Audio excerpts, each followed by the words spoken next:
तो कई सारे काम आज की क्लास में करने हैं। एक तो हमें सेंटर ऑफ मास, द्रव्यमान केंद्र की बात कर लेनी है,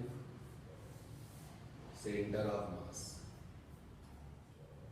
और फिर कोलिजन की बात कर लेनी है, और इन सारी बातों को करते करते वो जो संवेग संरक्षण का नियम है, conservation law of linear momentum, वो भी हो जाएगा। सबसे पहले बात करते हैं द्रव्यमान केंद्र की, सेंटर ऑफ मास।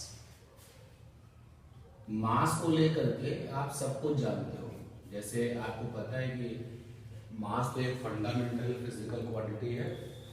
ऊपर वाले ने जितनी भी चीजें बनाई है सबके पास में क्या है? मास है। ये मास हम लोगों ने ऐड नहीं किया, ये गॉड गिफ्टेड है। जैसे हमने आपके लिए एक प्लेन तैयार किया, सेंटर ऑफ मास जो है ये विजन से आया है। जिन लोगों ने इसके बारे में सोचा है वो कहीं से अगर आपको लगता है कि गलत हो तो बता दीजिएगा, ये एक्स है ये वाई है। तो हमने कहा कि भाई यहां पर एक मास है m1 वैल्यू का, जो हम कह रहे हैं वो आप अपनी आंखों से देख सकते हो। इस जगह पर कोई मास रखा होगा, मान लेते हैं कि हमने मार्कर की कैप रख दी है, तो हमने कहा देखो यहाँ पर मास है, इसकी वैल्यू कितनी है? m1। तो तुमने कहा कि सर दिखाई तो दे रहा है यहाँ पर मास, अब इसकी वैल्यू m1 है कि नहीं है, तो आप अपना उसको मेजर कर लो कि m1 है कि नहीं। एक मास यहाँ पर है m2 वैल्यू का, तो हमने कहा ये मास m2 है। दो बातें हैं, आपको वो दिख भी रहा है और आप उसकी वैल्यू भी निकाल सकते हो। एक मास ये है m3 है, ये आपको दिखाई भी दे रहा है और इसकी वैल्यू भी आप निकाल सकते हो। एक मास यहाँ पर m4 है, दिख भी रहा है और इसकी वैल्यू भी निकाल सकते हैं। एक मास ये m5 है, दिखाई भी दे रहा है, हम इसकी वैल्यू भी निकाल सकते हैं। तो सारे के सारे ये जो मासेस हैं वो बिखरे हुए हैं। तो जो बिखरे हुए मासेस होते हैं वो डिस्क्रीट मास सिस्टम कहलाता है, डिस्क्रीट मास सिस्टम। जैसे कि डिस्क्रीट मास सिस्टम के एग्जांपल में भाई कई सारी चीजें, जैसे कि इस क्लासरूम में आप देख सकते हो कि पानी की बोतल रखी हुई है, आपके अपने बैग रखे हुए हैं, आप अपने आप में खुद हो, मेरे पास में ये बोर्ड है, डस्टर है, ये सब बिखरा हुआ मास ही तो है। लेकिन ये सारे के सारे हिस्से किसके हैं? इस क्लासरूम के। ये लोग मिल करके क्या बना रहे हैं? सिस्टम, मास का सिस्टम बना रहे हैं। तो डिस्क्रीट मास सिस्टम यहां पर आपको दिखाई दे रहा है। तो किसी ने सोचा कि अगर हम इन सारे मासेस का टोटल निकाल लें, टोटल मास कितना है? Total mass of discrete mass system, discrete mass system. System का मतलब हो गया निकाय, डिस्क्रीट मतलब बिखरा हुआ, अलग अलग। कोई भी सिस्टम ऐसे ही बनता है। मास हम जानते हैं द्रव्यमान, तो total mass of discrete mass system, तो आप लिखोगे m1 plus m2 plus m3 plus m4 plus m5, और भी आगे है तो एंड सो। ठीक, ये टोटल मास आपने निकाल लिया, कुछ आ गया, मान लेते ये टोटल मास निकाला और आपने कहा कि ये 60 किलोग्राम आया। तो सवाल ये है कि ये 60 किलोग्राम मास कहां होगा? देखो m1 यहां है, दिखाई दे रहा है, m2 यहां है, दिखाई दे रहा है, m3 m4 m5 जहां जहां है वो हमें दिखाई दे रहा है। तो जो तुमने टोटल मास निकाला है वो भी तो कहीं होना चाहिए ना, वो भी तो दिखना चाहिए। तो ये टोटल, इन सारे मास का जो टोटल मास है वो कहां होगा? उस जगह को ढूंढना है। उस जगह का नाम क्या है? सेंटर ऑफ मास, द्रव्यमान केंद्र। तो सेंटर ऑफ मास एक चैलेंज है, सोच है कि लोगों ने कहा कि जब टोटल मास निकाला जा सकता है तो टोटल मास की जो जगह है वो भी तो होगी कोई ना कोई, उस जगह को भी निकालना चाहिए। और निकालने की जब कोशिश की गई तो कामयाबी भी मिलती है। तो तो सेंटर ऑफ मास किसी भी मास सिस्टम का वो पॉइंट होता है जहां पर उस मास वाले सिस्टम का कुल द्रव्यमान होता है। तो कुल द्रव्यमान तो तुम पहले से भी निकालते चले आए हो भाई। अगर आपसे कहा जाए कि ये 4 किलोग्राम है, ये 6 किलोग्राम है, बताओ कुल कितना हो गया, तुमने कहा 10 किलोग्राम। लेकिन पहली बार आप इस चैप्टर में उस कुल द्रव्यमान की लोकेशन भी निकालना चाहते हैं कि वो है कहां पर, किस जगह पर है, वो भी हमें देखना है। तो उस जगह का नाम क्या है, सेंटर ऑफ मास। ठीक है ना, तो हेडिंग डालो सेंटर ऑफ मास, द्रव्यमान केंद्र, सेंटर ऑफ मास द्रव्यमान केंद्र। सुने हम क्या लिखने वाले हैं एक बार और, कि किसी भी मास वाले सिस्टम का जो टोटल मास होता है, किसी भी मास वाले सिस्टम का जो टोटल मास होता है, वो जहां पर लोकलाइज्ड होता है, जहां पर वो होता है, उसको क्या कहते हैं, सेंटर ऑफ मास। लिखेंगे for given mass system, for given mass system, for given mass system, comma centre of mass, centre of mass is position, position माने स्थिति, for given mass system, comma centre of mass is position, centre of mass is position where, WHERE, where total mass of system, total mass of system, where total mass of system take place, where total mass of system take place, where total mass of system take place, TAKE, take place, PLACE। तो ये तो हम लोगों ने centre of मास की definition लिख ली है। अगर इसमें कुछ हिंदी को आप ऐड करना चाहते हो तो अपनी तरफ से ऐड कर सकते हो। फॉर गिवन मास सिस्टम, किसी दिए गए द्रव्यमान निकाय के लिए सेंटर ऑफ मास द्रव्यमान केंद्र इज पोजीशन, ऐसी जगह है, वेयर, वेयर माने जहां, टोटल मास ऑफ सिस्टम पूरे द्रव्यमान केंद्र का जो कुल द्रव्यमान है टेक प्लेस यानी होता है। ठीक है ना, पक्का? कोई हिंदी इसमें ऐड करनी है? अब मुझे लगता है कि आपको धीरे धीरे जो है इंग्लिश के लिए ट्यून्ड भी हो रहे हो और ये एक अच्छी चीज है। अब जाकर देखिए टोटल मास तो निकल गया, तो कहा गया टोटल मास कहां होगा, तो किसी ने कहा कि ढूंढना पड़ेगा कहां होगा, पता चला वो यहां होगा, इस जगह पर होगा। यहां पे टोटल मास है और इसीलिए मैंने इस जगह को क्या नाम दे दिया, सेंटर ऑफ मास। सीएम का फुल फॉर्म होगा सेंटर ऑफ मास। अब इसको ढूंढना जाए, सेंटर ऑफ मास अगर आपको लगता है कि यहां पर होगा और आप सही हो तो इसकी जो पोजीशन है वो निकाल के दिखाओ। तो सेंटर ऑफ मास को जो ढूंढना पड़ेगा उसके लिए भाई क्या मेथड है, तो एक्सपर्ट्स ने कहा कि ऐसा है, पहले ये पता करो कि M1 मास कहां पर है। जब आप कहोगे द्रव्यमान M1 कहां पर है तो आप उसके क्या निकालोगे, निर्देशांक निकालोगे। निर्देशांक निकल आएंगे, कोई बड़ी बात नहीं है ना, निर्देशांक निकालना हमको आता है। तो चलो हम ये मान के चलते हैं कि सारे के सारे जो द्रव्यमान है ना, सारे के सारे जो मासेस है वो XY प्लेन पर है। और जो लोग XY तल पर होते हैं तो वो XY तल पर जितने भी लोग होते हैं उनके जो कोऑर्डिनेट्स होते हैं x, y, 0, जेड वाला कोऑर्डिनेट नहीं होगा। तो मान लिया कि जो द्रव्यमान M1 है उसके निर्देशांक है x1, y1। द्रव्यमान M2 के निर्देशांक है x2, y2। मास M3 के कोऑर्डिनेट है x3, y3। M4 के कोऑर्डिनेट है x4, y4। ऐसे सिलसिला चलता जा रहा है। कभी कभी क्या होगा कि सवाल में, प्रॉब्लम में द्रव्यमान के जो निर्देशांक है वो दिए जाएंगे और कभी कभी जो है उनके जो निर्देशांक हैं, जो कोऑर्डिनेट्स हैं वो आपको नहीं दिए जाएंगे।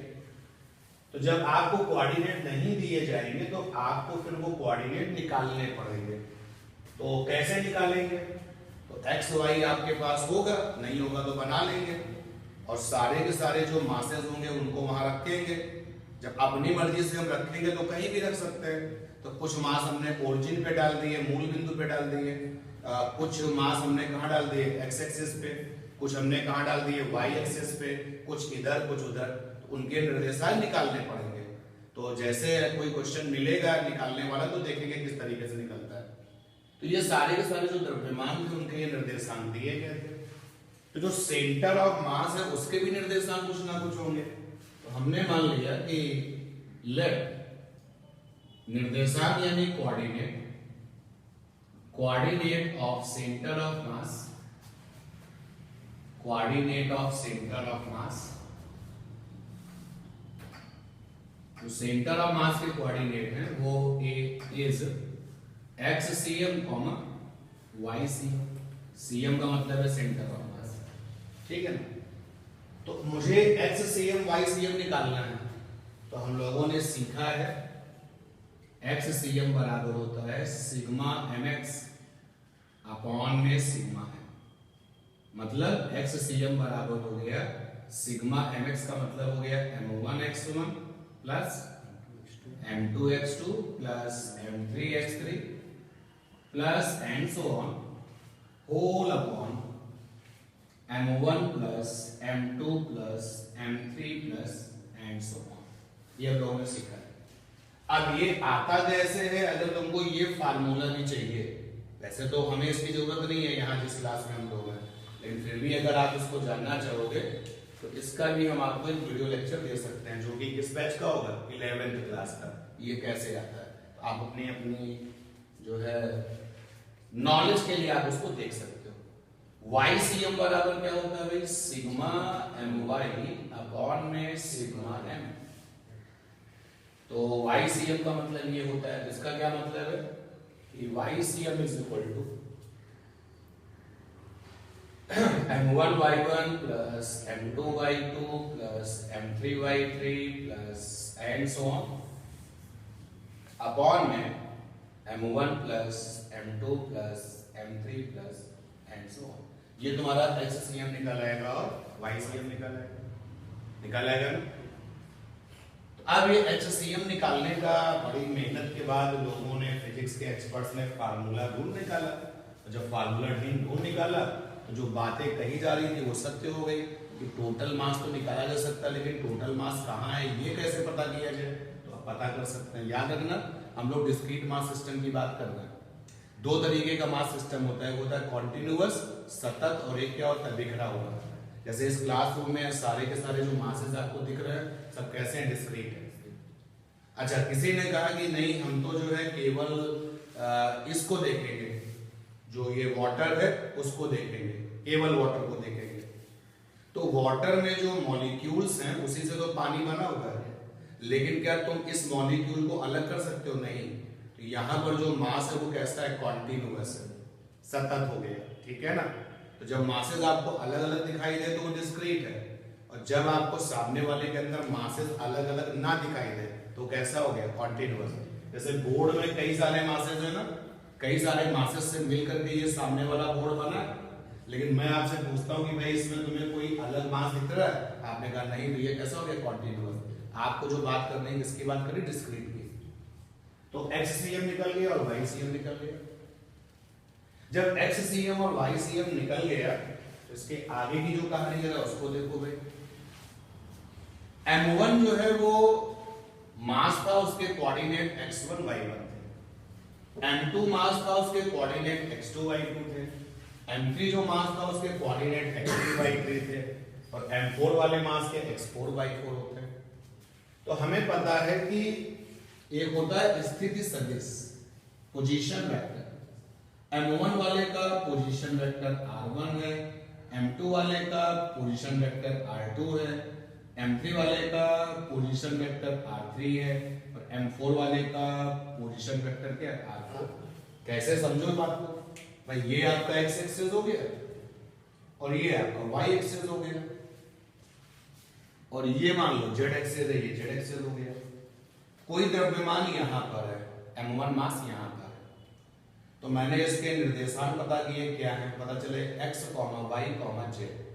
तो ओरिजिन से उस मास तक जो वेक्टर बनाया जाता है उसका नाम क्या है, पोजीशन वेक्टर। और पोजीशन वेक्टर निकालने का जो तरीका होता था, स्थिति सदिश निकालने का जो तरीका होता था वो ये होता था, पोजीशन वेक्टर पहले भी बता चुका हूं आपको। यहाँ पर r बराबर होता था x निर्देशांक i कैप, y निर्देशांक j कैप और z वाला कोऑर्डिनेट k।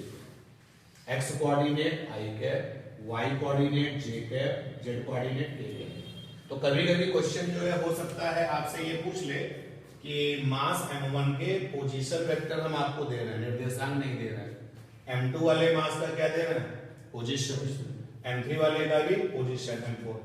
तो जो सेंटर ऑफ मास होगा उसका भी क्या मिलेगा, पोजीशन वेक्टर। तो सेंटर ऑफ मास का जो पोजीशन वेक्टर होगा वो कैसे निकलता है, तो लेट पोजीशन वेक्टर, हिंदी बोलो इसकी, स्थिति सदिश of centre of mass COM। कभी हम सेंटर ऑफ मास के लिए COM, कभी CM, दोनों का मतलब क्या है, सेंटर ऑफ मास। तो let position vector of COM is RCM, RCM। तो फिर से RCM निकाला गया। जब RCM निकाला गया तो निकल के आया M1 R1 plus M2 R2 plus M3 R3 plus and so on. Upon में आया M1 plus M2 plus M3 plus and so on. यहां से आ गया RCM is equal to sigma MR और अपॉन में क्या, सिग्मा। ये एक रिजल्ट का जो डेरिवेशन है, डिटेल जो है, ये 11th क्लास में आपको जो है पता होनी चाहिए, 11th क्लास में पढ़ाई जाती है। अगर आप इनकी रिक्वायरमेंट समझते हैं कि नहीं, अगर आपने इसको पढ़ा तो सो गुड, नहीं पढ़ा तो आप जो है वीडियो लेक्चर ले सकते हैं उसका, ठीक है ना। अच्छा, अब ये आया कि ये जो M1 वाला मास है वो तो चल रहा है, भाग रहा है। M2 और M3 और M4 वाले मासेस भी चल रहे हैं, तो जो सेंटर ऑफ मास है वो भी क्या होगा, चलेगा। नहीं चलेगा, बिल्कुल चलेगा। तो जब सेंटर ऑफ मास चलेगा तो उसकी वेलोसिटी क्या होगी, वो जरा निकाल लीजिए। तो हम क्या करें कि पोजीशन वेक्टर को टाइम के साथ अगर डिफरेंशिएट किया जाए, उसका अवकलन किया जाए, तो क्या बन जाती है, वेलोसिटी। तो हमें क्या पता है भाई, हमें ये पता है कि जो वेलोसिटी बराबर होता है वो होता है dr by dt, dr by dt। dr by dt लिख सकते हैं ऐसे r, ऐसे डॉट ऐसे, और ये जो r है ये क्या है, पोजीशन वेक्टर। तो पोजीशन वेक्टर को अगर हम डिफरेंशिएट कर दें तो बन जाती है वेलोसिटी। चलो काम कर दिया जाए। तो डिफरेंशिएट किया मैंने drcm by dt। Again I repeat, आप किसकी पढ़ाई कर रहे हैं, डिस्क्रीट मास सिस्टम की, अलग अलग मास आपको दिख रहे हैं। यहां पे बेटा डिफरेंशिएट करोगे तो 1 upon m1 plus m2 plus m3 plus constant होगा, बाहर आ गया। और इधर जब आप पहुंचोगे तो m1 तो अपने आप को अलग कर लेगा, dr1 by dt हो जाएगा। m2 अपने आप को अलग कर लेगा और dr2 by dt हो जाएगा। समझ पा रहे ना बात। m3 अपने आप को अलग कर लेगा, dr3 by dt हो जाएगा, प्लस एंड सो ऑन। तो ये आपका बन गया VCM, सेंटर ऑफ मास की वेलोसिटी, और ये बन गया M1 V1, dr1 by dt क्या हो गई, M1 वाले की वेलोसिटी। ये जो मास M1 है इसकी जो वेलोसिटी है वो V1 है, और M2 वाले मास की वेलोसिटी कितनी है, V2, और M3 वाले मास की वेलोसिटी कितनी है, V3, और M4 वाले की है V4 एंड सो ऑन। तो ये रिजल्ट्स में देखिए किस तरीके से ट्विस्ट हुआ। M1 V1 प्लस का M2 V2 plus M3 V3, और नीचे आ गया M1 plus M2 plus M3 and so on. ये रिजल्ट आ गया। सेंटर ऑफ मास की वेलोसिटी कैसे निकलेगी, सेंटर ऑफ मास की वेलोसिटी हो जाएगी sigma mv sigma upon sigma, ठीक है। अच्छा, अगर इन मासेस के पास में वेलोसिटी होगी तो इन मासेस के पास में क्या होगा, संवेग होगा, मोमेंटम होगा। तो m1 वाले के पास में संवेग है p1, m2 वाले के पास संवेग है p2, m3 वाले के पास संवेग है p3 और m4 के पास में मोमेंटम संवेग है p4 एंड सो। तो भाई जो सेंटर ऑफ मास है उसके पास में तो संवेग होगा, बिल्कुल होगा भाई। यहां से स्टार्ट हुआ है कि मेरे पास में डिस्क्रीट मास सिस्टम है, मुझे क्या क्या पता है। तो पहला हम लोगों ने टारगेट लिया कि हम क्या निकालें, हम सेंटर ऑफ मास के कोऑर्डिनेट निकालें, निर्देशांक निकालें। ये फार्मूला हम अपना 11th क्लास में पढ़ के हैं। फिर था कि अगर पोजीशन वेक्टर्स में सोचा जा रहा है तो स्थिति सदिश निकाल के सेंटर ऑफ मास का, ये फार्मूला है। फिर अगर मास का सिस्टम जो है मोशन में है तो सेंटर ऑफ मास भी क्या करेगा, मोशन करेगा। तो तीसरा वाला पॉइंट इस क्या आ गया, सेंटर ऑफ मास की वेलोसिटी। अब बात करनी है संवेग की, तो चौथे पॉइंट पर पहुंच चुके हैं, संवेग निकालना। तो इसी रिजल्ट को हमने मल्टीप्लाई किया, VCM क्रॉस मल्टीप्लाई किया और सिग्मा m बराबर VCM, ये क्रॉस मल्टीप्लाई किया और क्या बना हुआ है, ऊपर बना है m1 v1। ये आपको जो दिख रहा है वो सिग्मा mv दिख रहा है। सिग्मा mv का मतलब है m1 v1 plus m2 v2 plus m3 v3 plus and सो। ये देखो क्या है भाई, ये क्या है, सेंटर ऑफ मास की वेलोसिटी। और ये क्या है, सेंटर ऑफ मास का मास। क्योंकि सेंटर ऑफ मास का मास क्या होता है, सारे मासेस का टोटल। सिग्मा एम क्या है, सारे मासेस का टोटल। और सारे मासेस का टोटल किसका मास होता है, सेंटर ऑफ मास का। तो ये है सारे मासेस का टोटल यानी सेंटर ऑफ मास का मास, और ये है सेंटर ऑफ मास की वेलोसिटी। ये पूरा मिल करके क्या बन जाएगा, सेंटर ऑफ मास का संवेग। क्योंकि मोमेंटम बराबर होता है मास इनटू वेलोसिटी। तो ये सेंटर ऑफ मास का संवेग हो गया pc। और ये देखो बन गया p1 plus p2 plus p3 plus and सो। ये आ गया pcm बराबर सिग्मा p। ये आपने सेंटर ऑफ मास का क्या निकाल दिया, संवेग। क्या पॉइंट मिला कि सेंटर ऑफ मास का जो संवेग होगा वो सारे संवेगों के योगफल के बराबर होगा। गलत बात, सदिश योग के बराबर होगा, वेक्टर वाला एडिशन। तो सभी लोग वेक्टर में हैं, तो अगर सारे के सारे मासेस के संवेग वेक्टर में दिए गए हैं और पूछा जाए कि सेंटर ऑफ मास का जो मोमेंटम है, जो संवेग है वो निकालो, तो आप सभी संवेगों को क्या करोगे, जोड़ दोगे। वेक्टर में दिए होने का मतलब क्या, आई जे के में दिया गया। अगर चीजें आई और जे और के कैप में दी जाती है तो किस में मानी जाती है, वेक्टर में। तो फिर आप टोटल संवेग जो है निकालने के लिए सारे संवेगों को, मोमेंटम्स को जोड़ दोगे। क्लियर ये बात, पक्का। अच्छा, ये मास m1 के पास में वेलोसिटी है और आपका जो है मोमेंटम भी है, m2 के पास वेलोसिटी है, मोमेंटम भी है। तो हमसे हमारे दिमाग में क्वेश्चन आ रहा है कि सेंटर ऑफ मास के पास में भी जो है वेलोसिटी है, मोमेंटम है, तो इनके पास में, सेंटर ऑफ मास के पास में क्या होगा, बल भी होगा, फोर्स भी होगा। ठीक है ना, जरा उसके बारे में बात कर लें, फोर्स के बारे में, बल के बारे में। तो हमने पढ़ रखा है एक्सटर्नल फोर्स बराबर dp by dt, dp by dt, ये पढ़ रखा है। ठीक, जानते हैं हम लोग संवेग परिवर्तन की जो दर होती है, रेट ऑफ चेंजिंग मोमेंटम, वो एक बाह्य बल के बराबर होती है, एक्सटर्नल फोर्स के। तो जरा इसको लगाया जाए किसके लिए, सेंटर ऑफ मास के लिए। तो एक्सटर्नल फोर्स सेंटर ऑफ मास पर बराबर dp सेंटर ऑफ मास का अपॉन में dp। ठीक है, वाय बल की अब्सेंस में, अगर वाय बल नहीं है तो इफ एक्सटर्नल फोर्स नहीं है, external force F external is equal to 0, तो देन यहां लेफ्ट हैंड में 0 हो जाएगा, वहां पे हो जाएगा dpcm अपॉन में क्या dp, यहां से आ जाएगा dpcm बराबर 0। ठीक है, अब अगर हम इसका इंटीग्रेशन कर दें तो देखो क्या मिलेगा, इंटीग्रेशन dpcm बराबर इंटीग्रेशन 0। तो अकेले dx का इंटीग्रेशन x होता है, तो dpcm का क्या हो जाएगा pcm, और 0 का इंटीग्रेशन क्या होता है कांस्टेंट,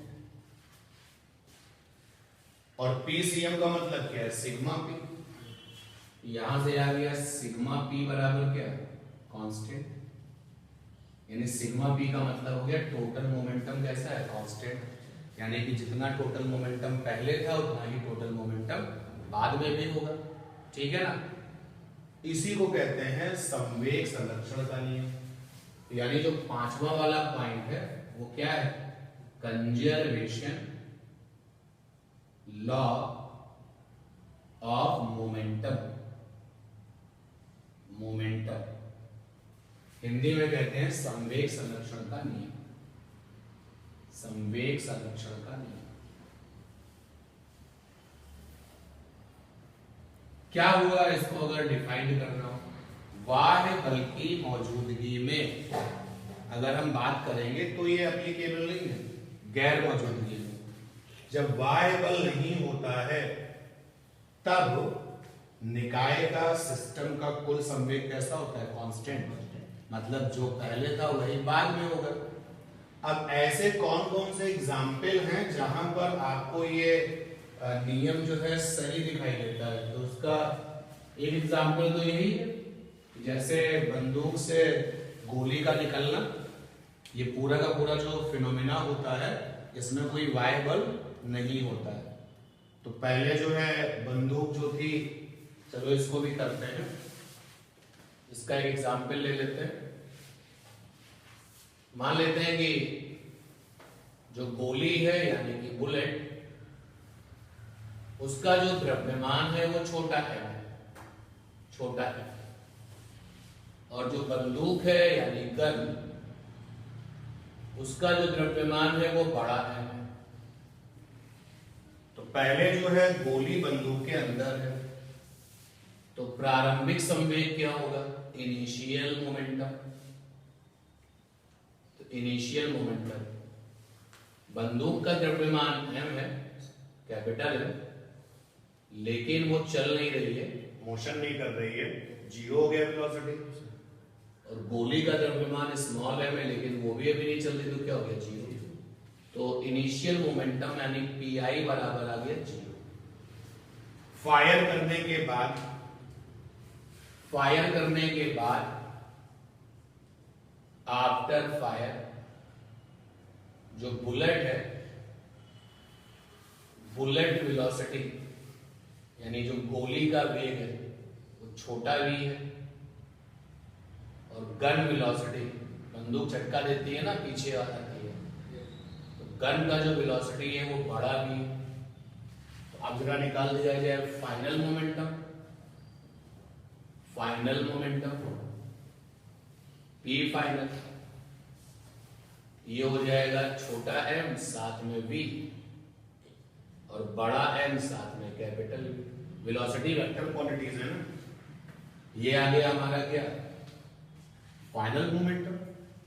और मैं आपको बता रहा हूं कि ये जो फिनोमेना होती है, इस फिनोमेना में कोई बाहरी बल नहीं होता है, इस घटना में कहीं कोई बाहरी बल का इस्तेमाल नहीं होता है, उसी निकाय में ही इस तरीके के बंदोबस्त हैं जिससे ये सारा काम होता है। लगा दिया जाए, क्योंकि ये लिखा हुआ है संवेग कैसा होता है कांस्टेंट, तो जितना इनिशियल होगा उतना ही, जितना इनिशियल होगा उतना ही क्या होगा फाइनल।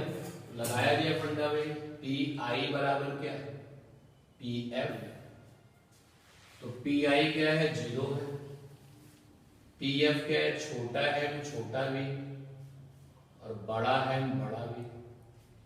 तो यहां से आ जाएगा माइनस का छोटा एम v और बड़ा एम कैपिटल V। यहाँ देखो नेगेटिव आ गया। नेगेटिव ये बता रहा है कि अगर बंदूक गोली अगर ऊपर जाएगी तो बंदूक किधर जाएगी, नीचे। अगर गोली लेफ्ट जाएगी तो ये किधर जाएगी, राइट। तो ये जो है आपका नेगेटिव केवल ये बता रहा है। आप क्वेश्चन डील कर सकते हो। इस पूरी कहानी में किसी भी बाह्य बल की जरूरत नहीं होती है। बंदूक के जो अंदर का सिस्टम है, जो बनाने वाला जो सिस्टम है, सारा वहीं पे मैनेज होता है। आपका वहां पे कोई काम नहीं होगा, ठीक है। जो ट्रिगर आपने दबाया, हम ट्रिगर की तो बात ही नहीं कर रहे हैं ना। ट्रिगर एक बहुत छोटा सा उसका पार्ट है। हम पूरी बंदूक की बात कर रहे हैं, उसके अंदर जो गोली है। तुमने कहा हमने ट्रिगर को हल्का सा तो दबाया था, तो वो जो ट्रिगर है उसका जो मास है वो कैसा है, ना के बराबर। अगर मैं ये कहूं कि बंदूक का कुल द्रव्यमान 50 किलो है, तो ट्रिगर का कितना होगा, 0.0000000। तो तुमने जिसको छुआ है ना, उसका मास क्या है, नथिंग, वो ना के बराबर है। हमारे पूरे दिमाग में केवल क्या है, बंदूक और क्या, गोली। तुमने उनमें से तो किसी को टच नहीं किया है ना, तो तुम्हारा वहां पे कोई रोल नहीं है। यही तो फ्री बॉडी डायग्राम होता है कि फ्री बॉडी डायग्राम हमें क्या बताता है कि जिसके बारे में आप बात कर रहे हो उसके बलों के बारे में आप सोचो। तो क्या तुमने बंदूक पर कोई बल लगाया है, नहीं। क्या तुमने गोली पर कोई बल लगाया, नहीं। तुमने कहा सर ट्रिगर को तो हमने दबाया है। तो ट्रिगर जो है वो बंदूक का एक ऐसा हिस्सा है जिसका कि मास कैसा है, ना के बराबर। तो ये माना गया कि भाई ऐसा है कि बंदूक पर आपने कोई बल नहीं लगाया, गोली पर भी आपने कोई बल नहीं लगाया। हमारे दिमाग में क्या चल रहा है, केवल यही चीज है। तो आपने इन पर कोई बल नहीं लगाया, हम ट्रिगर की बात कर ही नहीं रहे। हम केवल दिमाग में किसको रखते हैं, बंदूक को और गोली को। समझ पा रहे हो ना बात। जैसे आप ये कहो कि हमने इस पर बल लगाया, इस पर बल लगाया, लेकिन हम इसकी बात सोच रहे हैं, हम तो उसकी सोच रहे हैं। तो हम केवल उसी पर लगने वाले बलों के बारे में बात करेंगे। समझ पा रहे हो ना, नोट करिए, सीक्वेंस फॉलो करिएगा भाई। कहां से स्टार्ट करना है, आपने डेफिनेशन लिख ली है, डेफिनेशन लिख ली है पहले ही। कुछ स्टेटमेंट मैं लिख देता हूं, बोल देता हूं। लेट अस कंसीडर, डेफिनेशन के बाद एक नोट हेडिंग डाल दो, क्योंकि इसमें कई सारी बातें हैं ना। नोट हेडिंग डालो, उसमें देखो let us consider. Let us consider की हिंदी क्या होती है, माना कि। लेट अस कंसीडर, माना कि, माना कि in a discrete mass system, in a discrete mass system, DESCRETE, discrete मतलब अलग अलग। let us consider in a discrete mass system, let us consider in discrete mass system,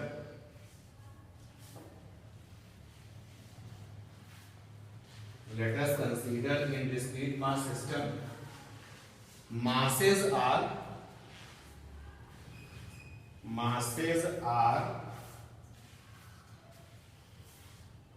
such as, masses are such as, masses are such as, such as की हिंदी होती है इस प्रकार, such as की हिंदी है इस प्रकार। तो देखो आपने क्या लिखा है, हमने माना कि जो डिस्क्रीट मास सिस्टम है उसके मासेस इस प्रकार हैं। किस प्रकार है, ये नोट कर लीजिए, ये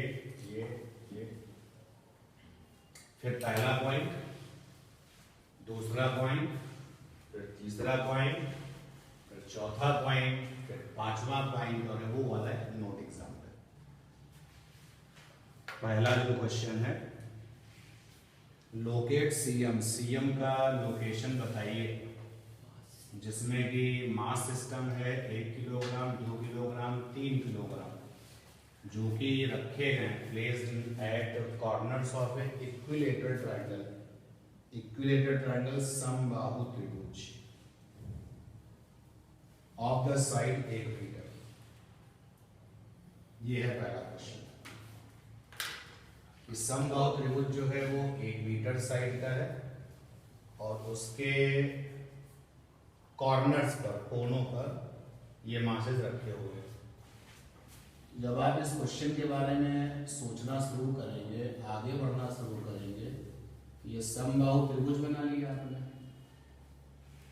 इस कोने पर कहीं भी मान सकते हो, कोई बाउंडेशन थोड़ी ना। मान लेते हैं इस कोने पर 1 किलोग्राम है, इस कोने पर 2 किलोग्राम है और आखिरी कोने पर 3 किलोग्राम है। समबाहु त्रिभुज की जो भुजा है साइन 1 मीटर 1 मीटर, हर एक भुजा जो है 1 मीटर लंबी है। और मुझे सेंटर ऑफ मास के निर्देशांक चाहिए।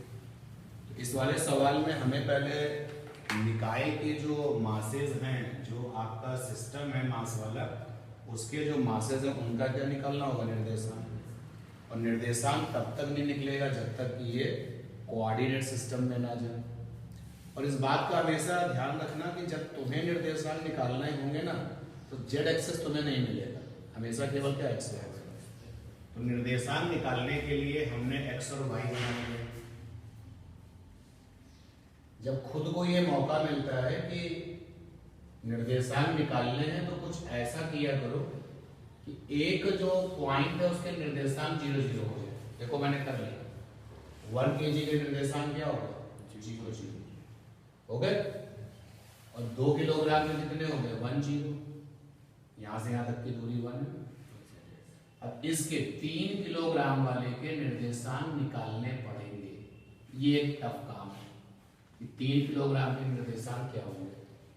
तो देखो 3 किलो, अगर मैं इस पॉइंट को नाम दे देता हूँ O, इसको नाम दे देता हूँ A, इसको नाम दे देता हूँ B और इसको नाम दे देता हूँ M, तो जो 3 किलोग्राम के जो निर्देशांक होंगे वो OM कॉमा क्या होंगे, BM। भाई ये x वाला निर्देशांक, ये वाला y वाला निर्देशांक। तो अगर मैं OM निकाल दूं तो OM कितना होगा, आधा 0.5, क्योंकि इक्विलेटरल ट्रायंगल यानी कि समबाहु त्रिभुज की कुछ बातें हमें पता है कि ऊपर से परपेंडिकुलर डालो तो ये क्या करता है, 2 भागों में डिवाइड करता है। तो OM तो 1 मीटर का आधा, 1 मीटर का आधा कितना होगा, 0.5 किलोग्राम। अब केवल रह गया BM, तो BM ट्रिग्नोमेट्री से निकल आएगा, ये 60 डिग्री, 60 डिग्री ये लगा दो sin 60, तो sin 60 बराबर सामने लंब है BM परपेंडिकुलर, और 90 डिग्री के सामने वाले साइड को कर्ण कहते हैं, OB हाइपोटेनस। sin 60 √3/2, BM हमें अब निकालना है, OB कितना है 1, तो BM की वैल्यू कितनी आ गई, √3/2 मीटर। सारे निर्देशांक आ चुके हैं। अब सारे निर्देशांक जब आ चुके हैं तो फंडा लगा दीजिए, XCM और YCM का क्या हालचाल होगा। तो यहां से हमने लगाया फंडा, इसको मान लिया M1, इसको मान लिया M1, ये X1 Y1, इसको मान लिया M2 और ये X2 Y2, और इसको मान लिया M3 और ये X3 Y3। XCM is equal to है M1 X1 plus M2 X2 plus M3 X3 upon में M1 plus M2 plus M3। XCM M1 कितना है 1, X1 कितना है 0, M2 कितना है 2, X2 कितना है 1, M3 कितना है 3, X3 कितना है 0.5, और M1 माने 1 2 3। XCM आ गया 2 1 2, 5 3 15, कितना आएगा 3.5, नीचे आ गया 6, तो 35/60 होगा मिनिमाइज क्या, 5 7 और 5 12। XCM आ गया 7/12 मीटर, क्योंकि रिजल्ट्स मीटर में थे। YCM निकाल लेते हैं भाई।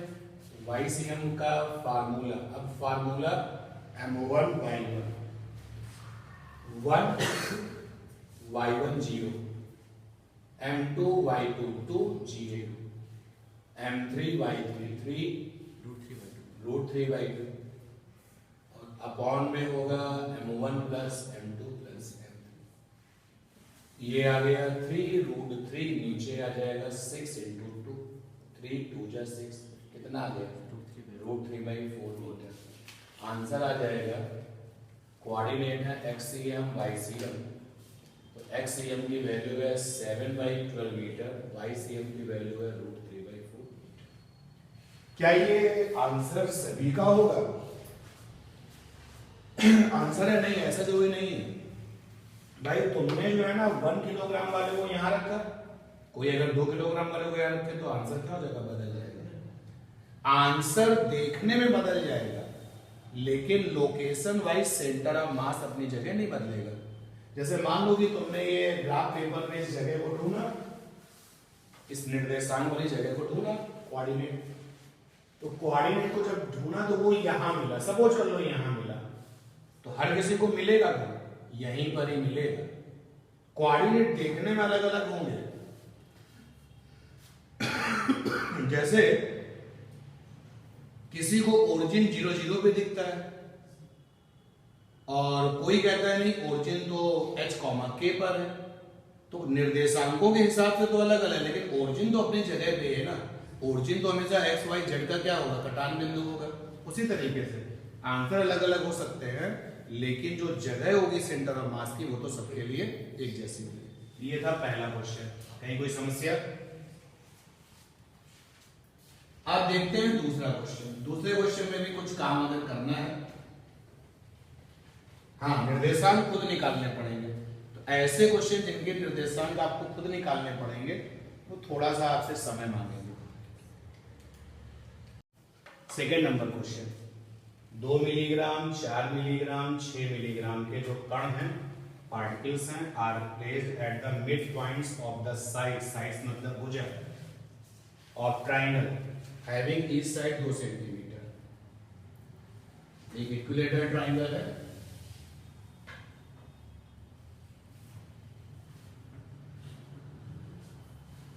ये इसके मिड पॉइंट हो गया,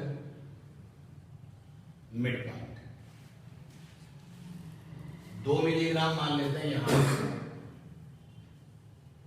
4 मिलीग्राम यहां रखा है और 6 मिलीग्राम यहां रखा है। फाइंड CM, सेंटर ऑफ मास का हालचाल पता करना है। तो निर्देशांक निकालने की जब जिम्मेदारी खुद आ जाती है तो हमें सिस्टम को XY में लाना पड़ता है, और जब ये खुद मौका ये मिलता है, लोग को ये ऐसे ले आए सिस्टम को, ठीक है। किसी ने क्या किया, वो ऐसे करता है, उसके दिमाग में वो बात तो बैठ गई है कि खुद जब निर्देशांक निकालने का मौका मिले तो किसी एक के निर्देशांक क्या बना लो 0 0, किसी ने ऐसे काम कर लिया। ये y एक्सेस है और ये क्या है, ये x एक्सेस। चाहे जैसे आप चले, देखने में CM के निर्देशांक अलग अलग हो सकते हैं पर्सन टू पर्सन, लेकिन जगह CM की सबके लिए कैसी होगी? एक ही जैसी होगी, ठीक है। अब जैसे मान लो कि कोई जो है सन के निर्देशांक निकालता है अर्थ से, पृथ्वी से, और कोई निकालता है सन के निर्देशांक चंद्रमा से, अलग अलग आएंगे ना, लेकिन सन तो अपनी जगह पर है, तो निर्देशांक अलग अलग हो सकते हैं, लेकिन लोकेशंस तो एक ही होगी, एक ही फिक्स होगी। तो भाई 4 मिलीग्राम के निर्देशांक तो हो गए 0 0। अब मुझे चाहिए ये वाला निर्देशांक और ये वाला निर्देशांक, ये रिस्पॉन्सिबिलिटी लेनी, जबकि भुजा जो है वो 2 सेंटीमीटर, यानी ये भी एक है और ये भी एक है, और यहां पर भी ये एक है और ये एक है। किसी ने उस तरीके से कर लिया जैसे हमने पहले किया था, क्योंकि दोनों ही केसेस में रिस्पॉन्सिबिलिटी तो आपकी की है कि आप जो है निर्देशांक निकालोगे, चीजें आपके लिए इतना आसान है, कितना टिपिकल है। लीजिए मैंने ऐसे भी कर लिया, ये भी, ये x है और ये y, ये मध्य बिंदु है, मिडिल पॉइंट, 4 mg बैठा हुआ है। ये आपका जो है 2 mg यहां बैठा हुआ है, 6 mg यहां बैठा हुआ है। क्या कैसे करें? अब जब हमने ये सिचुएशन ली तो इसके तो कोऑर्डिनेट हो गए 1,0, क्योंकि 2 सेंटीमीटर है तो ये भी 1 होगा और ये भी 1 होगा। 2 mg के निर्देशांक कैसे निकलेंगे? सर तो पॉइंट्स मिला दो सर, क्या वो 1 सेंटीमीटर हो जाएगा सर? भाई अगर आप इनको आपस में मिला दो, ये बाहर वाले ट्रायंगल के तो हर एक साइड 1 1 है, ये भी 1 है, ये भी 1 सेंटीमीटर है, ये भी 1 सेंटीमीटर है, ये भी 1 सेंटीमीटर है। अंदर वाला ट्रायंगल कैसा होगा?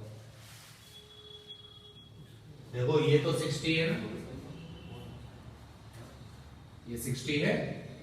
अब ये डायमेंशन कितनी है?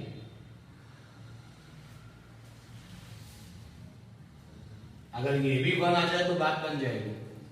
कितनी आएगी बताओ?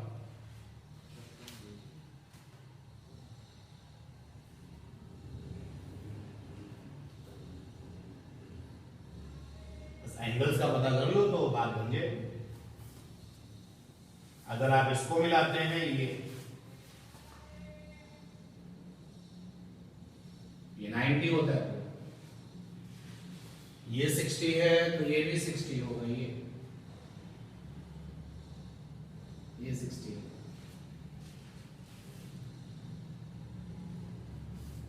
अंदर वाला जो ट्रायंगल बना है क्या वो इक्विलेटरल होगा 1 1 1 का?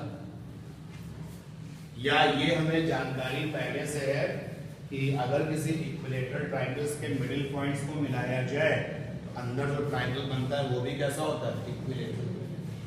जितनी ज्यादा जानकारी है उतना ही ज्यादा आपके लिए आसान है। तो अगर कोई इक्विलेटरल ट्रायंगल है तो जो इसके मिडिल पॉइंट्स को मिलाने से ट्रायंगल बनता है वो भी इक्विलेटरल होता है। क्या ये पता है?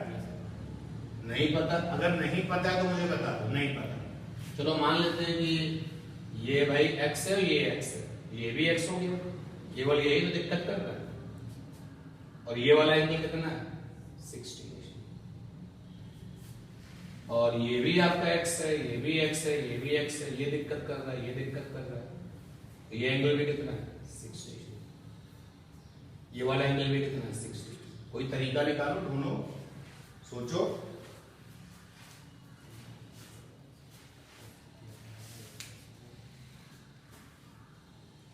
क्योंकि कोऑर्डिनेट्स तो आप ही को निकालने पड़ेंगे। चलो फाइनली आप लोगों ने ये पता कर लिया कि जो ये अंदर वाला ट्रायंगल होता है वो कैसा होता है? इक्विलेटरल। और इसकी हर एक डायमेंशन 1 1 आएगी। तो 4 mg के कोऑर्डिनेट तो आ चुके हैं G1 0। अब हमें चाहिए 2 mg के, यानी इसके कोऑर्डिनेट तो वैसे निकलेंगे जैसे भी निकाल चुके थे। अलग से बनाए इसको आपको समझाने के लिए, केवल इसी को देखें हम, बाकी को ना देखें। चलो फिर इसी के साथ वर्किंग करते हैं। देखो ये आपके पास है, ये x एक्सिस है, y एक्सिस है, ये आपका 2 mg, ये आपका 1 है, ये आपका 1 है, ये आपका 1 है। इसके कोऑर्डिनेट चाहिए, इसके दो जाएंगे हाफ, 1 का आधा। इसका उसी तरीके जैसे भी किया था, sin 60। समझ पा रहे हो ना? मैं नाम नहीं डाल रहा। sin 60 जब करोगे तो sin 60 बराबर सामने वाला ये परपेंडिकुलर क्वेश्चन मार्क लगा दिया, नीचे में हाइपोटेनस में 1, ये आ जाएगा कितना? √3/2। 1 के साथ sin 60 √3/2। इसका मतलब हो गया 2 मिलीग्राम के जो कोऑर्डिनेट हो जाएंगे ½ √3/2। सही है? अब चलते हैं 6 मिलीग्राम के पास। 6 मिलीग्राम ये रहा, 6 मिलीग्राम। इसके कोऑर्डिनेट एक तो ये आएगा, ये वाली डायमेंशन, यहां से यहां तक 1, ये कितनी होगी? ½ यानी कि 1.5 यानी कि 3/2। तो x तो इसका 3/2 आ गया।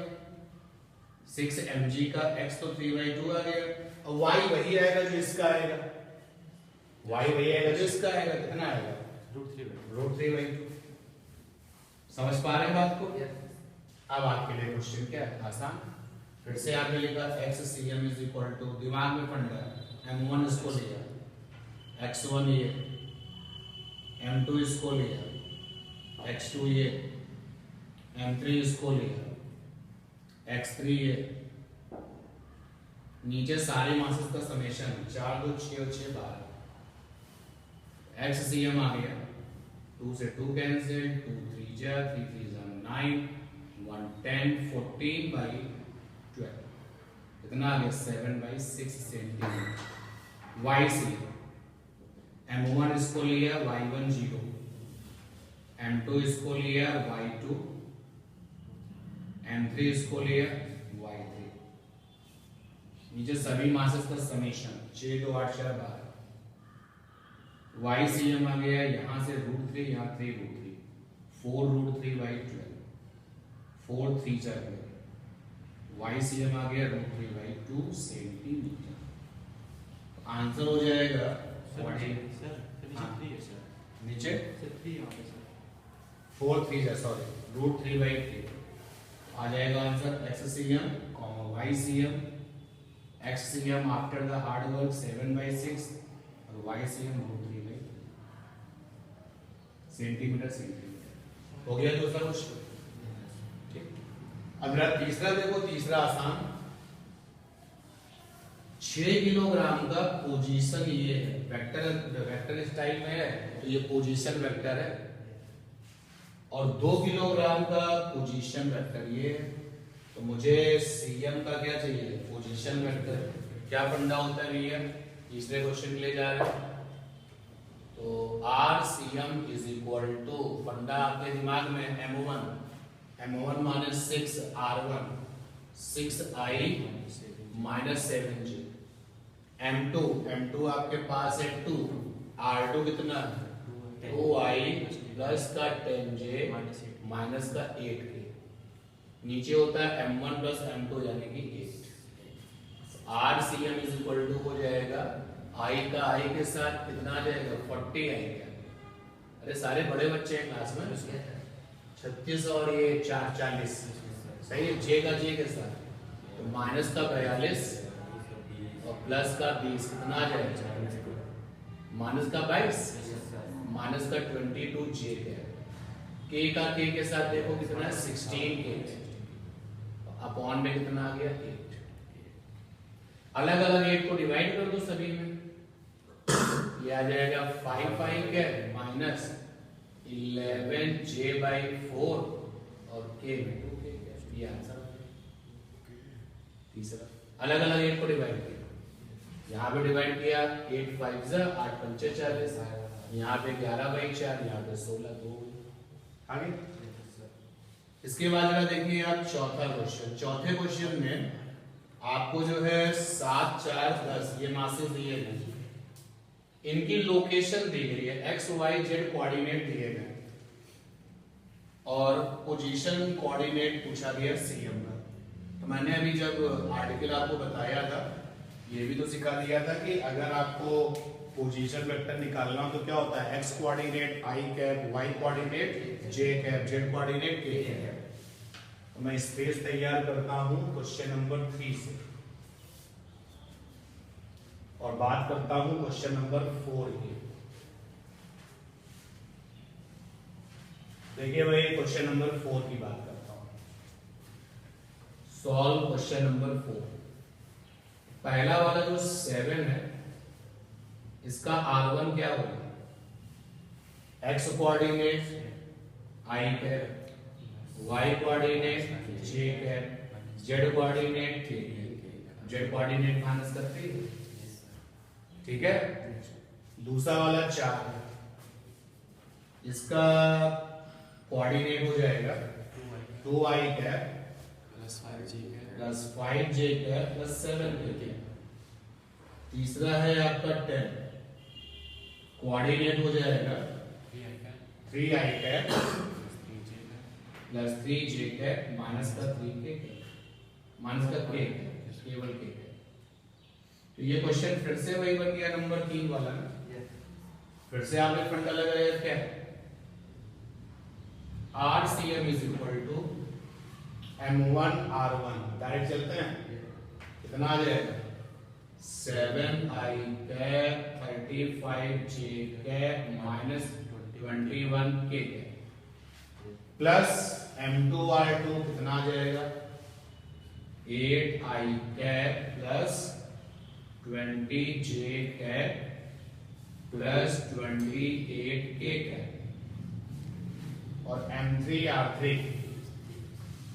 30i cap plus 30j cap minus का 10k कैप डिवाइडेड बाई क्या होता है सभी मासेस का summation M1 plus M2 plus M3, तो ये आ गया 21।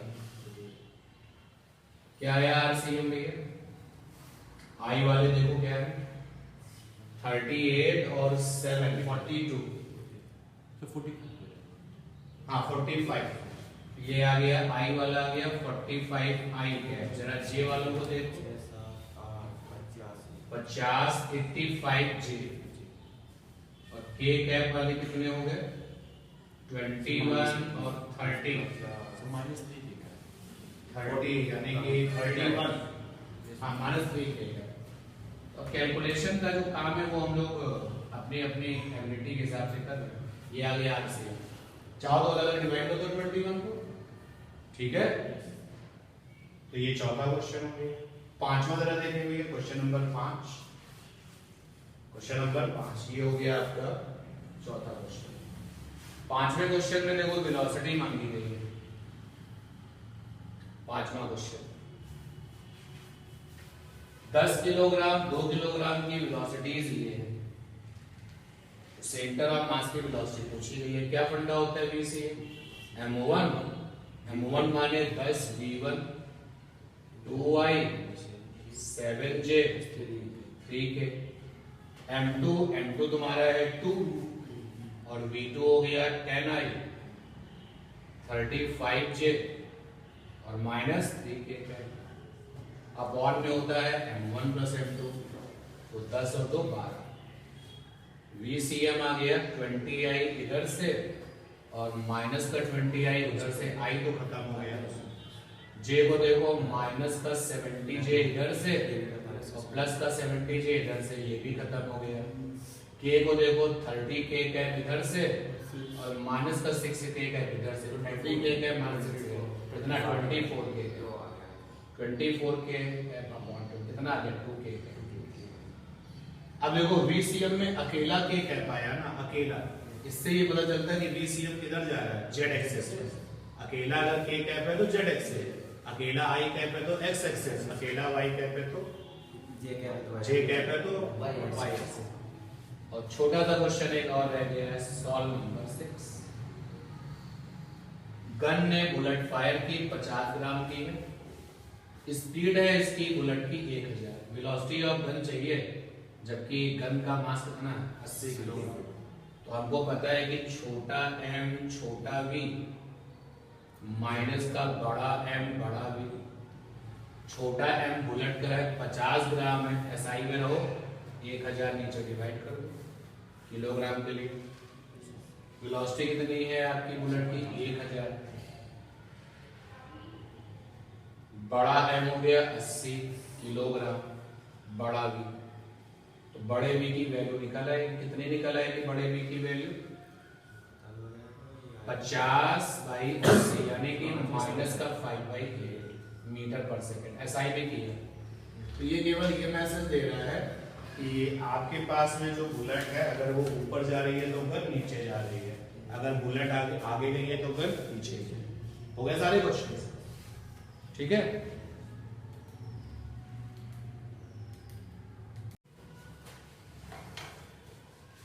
तो अब नेक्स्ट पेज पर चले जाएंगे हम लोग, कोलिजन की बात करते हैं, संघर्ष।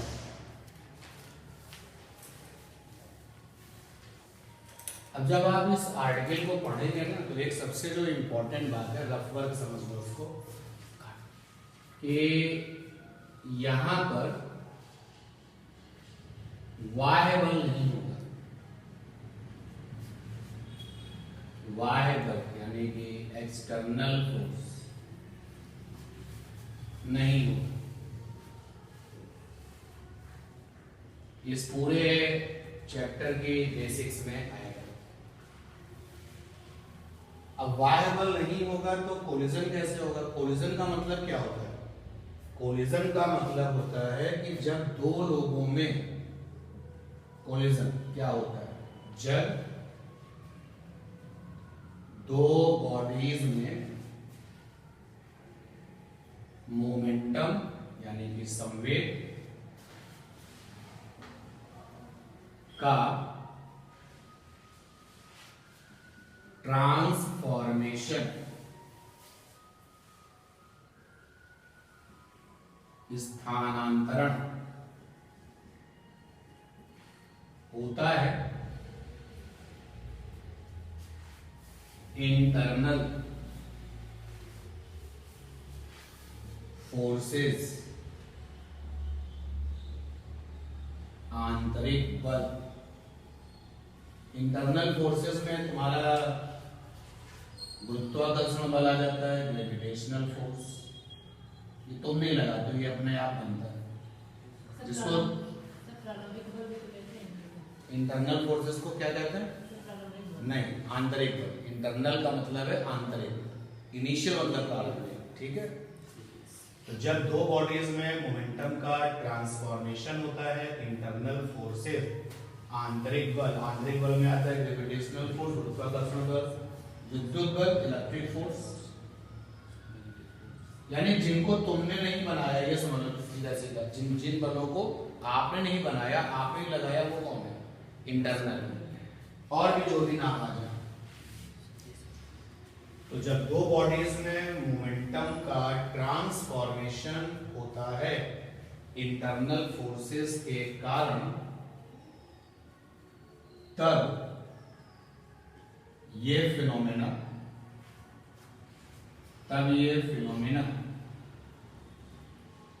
कोलिजन कहलाती है। कोलिजन कहलाती है।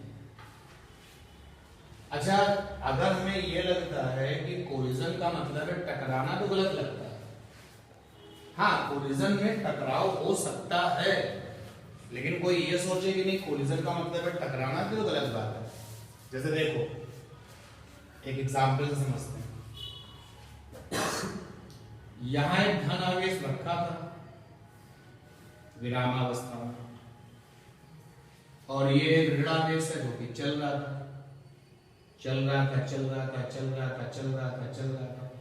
तो मैंने देखा कि टकराने से पहले इसका जो संवेग यानी मोमेंटम 0 था, और टकराने से पहले इसका जो संवेग है वो 0 नहीं था। फिर थोड़ी देर बाद क्या हुआ कि नेगेटिव वाला इससे टकरा गया, तो पॉजिटिव वाले में क्या गया? संवेग आ गया। देखो, संवेग का ट्रांसफॉर्मेशन हो गया। तो यहाँ पर जो संवेग का ट्रांसफॉर्मेशन है वो कैसे हुआ? टकरा करके हुआ। नेगेटिव वाला इससे टकराएगा, इन दोनों के बीच में जो बल है वो कौन सा है? विद्युत बल। ये तुमने नहीं लगाया, ये तो बिल्कुल इस चैप्टर में अपने दिमाग में बिठा लो। इस चैप्टर में बाह्य बल नहीं होगा, सारी घटनाएं आंतरिक बलों से होंगी। तो यहाँ पर पहले इसके पास संवेग था, इसके पास नहीं था। फिर मैंने टकराने के बाद पूछा कि अब तुम्हारे पास संवेग है? इसने कहा हाँ है। और टकराने के बाद मैंने इसका संवेग पूछा कि तुम्हारे पास क्या है? तो उसने बोला कि पहले से तो कुछ अलग हो गया। कुल मिलाकर के जो पहले इनके संवेग थे, बाद में उनके संवेग वो नहीं है, यानी कि संवेग का क्या हुआ है? ट्रांसफॉर्मेशन हुआ है। अब वो ट्रांसफॉर्मेशन फायदे में हुआ है, नुकसान में, वो डजंट मैटर, ट्रांसफॉर्मेशन हुआ है, ठीक है ना। जैसे कि आप जो है कुछ भी एग्जाम्पल ले लो। अब आपके पास में कुछ कॉपियां थी, और कुछ देर बाद आपके पास में कॉपियों का नंबर चेंज हो गया, बदल गया, चाहे फायदा हुआ हो या फिर क्या हुआ, नुकसान हुआ हो, तो हम बोलेंगे कि आपने कॉपियों का क्या किया? स्थानांतरण किया, यानी कि ट्रांसफॉर्मेशन किया। अब यहाँ पर ये घटना टकरा करके हुई। कोलिजन में जब ये काम टकरा के होता है तो प्रघात बन जाता है, इंपैक्ट बन जाता है। क्या बन जाता है? इंपैक्ट। अब मैं एक एग्जाम्पल दूंगा जिसमें ये सब कुछ होगा, लेकिन टकराने वाला काम नहीं होगा। ये देखो, ये एक आपका नेगेटिव है, 100 मीटर पर सेकंड से चल रहा है, और ये भी नेगेटिव है, ये 400 मीटर पर सेकंड से चल रहा है। थोड़ी देर बाद हमने पूछा कि अब अपने अपने जरा हालचाल बताओ। देखो ये वाला नेगेटिव इस वाले नेगेटिव पे प्रतिकर्षण बल लगाएगा, रिपल्सिव फोर्स, रिपल यानी प्रतिकर्षण। तो ये वाला फोर्स इसकी वेलोसिटी को क्या करेगा, नुकसान करेगा। यानी अब इसकी जो वेलोसिटी है कुछ देर बाद 400 नहीं होगी, 400 से कम हो जाएगी। मान लेते हैं 400 से कम हो गई 350 हो गई। तो पहले संवेग अलग था, संवेग अलग हो गया। और देखो ये वाला नेगेटिव इसको क्या करेगा, ये भी प्रतिकर्षण करेगा, रिपल करेगा। तो ये लोग इसको, ये रिपल्सन इसकी वेलोसिटी को क्या कर देगा, बढ़ा देगा। मान लेते हैं 200 हो गए। ये लोग आपस में टकराए नहीं है, फिर भी रूपांतरण हो रहा है, फिर भी स्थानांतरण हो रहा है। तो ये भी क्या है, कोलिजन। तो कोलिजन के केस में टकराना कोई बहुत जरूरी घटना नहीं है। मेन बात है, मुद्दे की जो बात है वो मोमेंटम का क्या, ट्रांसफॉर्मेशन होती है। तो जब दो बॉडीज में मोमेंटम का ट्रांसफॉर्मेशन होता है इंटरनल फोर्सेस के कारण, तब ये फिनोमेना कोलिजन कहलाती है। ठीक, अब हम यहां पर लिख सकते हैं कि इन कोलिजन, अगर कोलिजन में टकराव हो गया, दोनों बॉडीज एक दूसरे को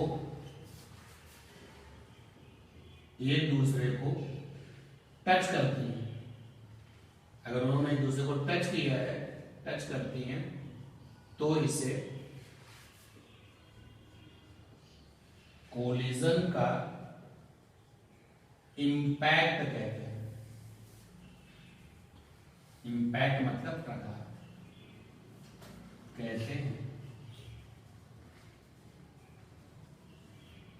लेकिन इस बात का याद रखना कि कोलिजन में मोमेंटम को ट्रांसफॉर्म करने के लिए टकराना कोई जरूरी वाली घटना नहीं है। इस पॉइंट को भी लिख देते हैं। नंबर नेक्स्ट, इन कोलिजन इंपैक्ट जरूरी नहीं है, जरूरी नहीं है। कोई ये सोचे कि मोमेंटम का ट्रांसफॉर्मेशन तो तभी होगा जब टकराव भी, तो जरूरी नहीं है। ठीक है, ये दो बातें आपकी और इंपॉर्टेंट हो गई। अब कोलिजन के प्रकार, संघट्ट के प्रकार जरा देखें भैया। Types of collision, types of collision. अगर हम लोग बात करें इसके प्रकार की, तो दिमाग में चल रहा है डायरेक्शन व्यू, दिशा के आधार पर। तो according to direction view, VIEW view, इसकी हिंदी होगी दिशा के आधार पर, दिशा की दृष्टि से, दिशा की दृष्टि अनुसार।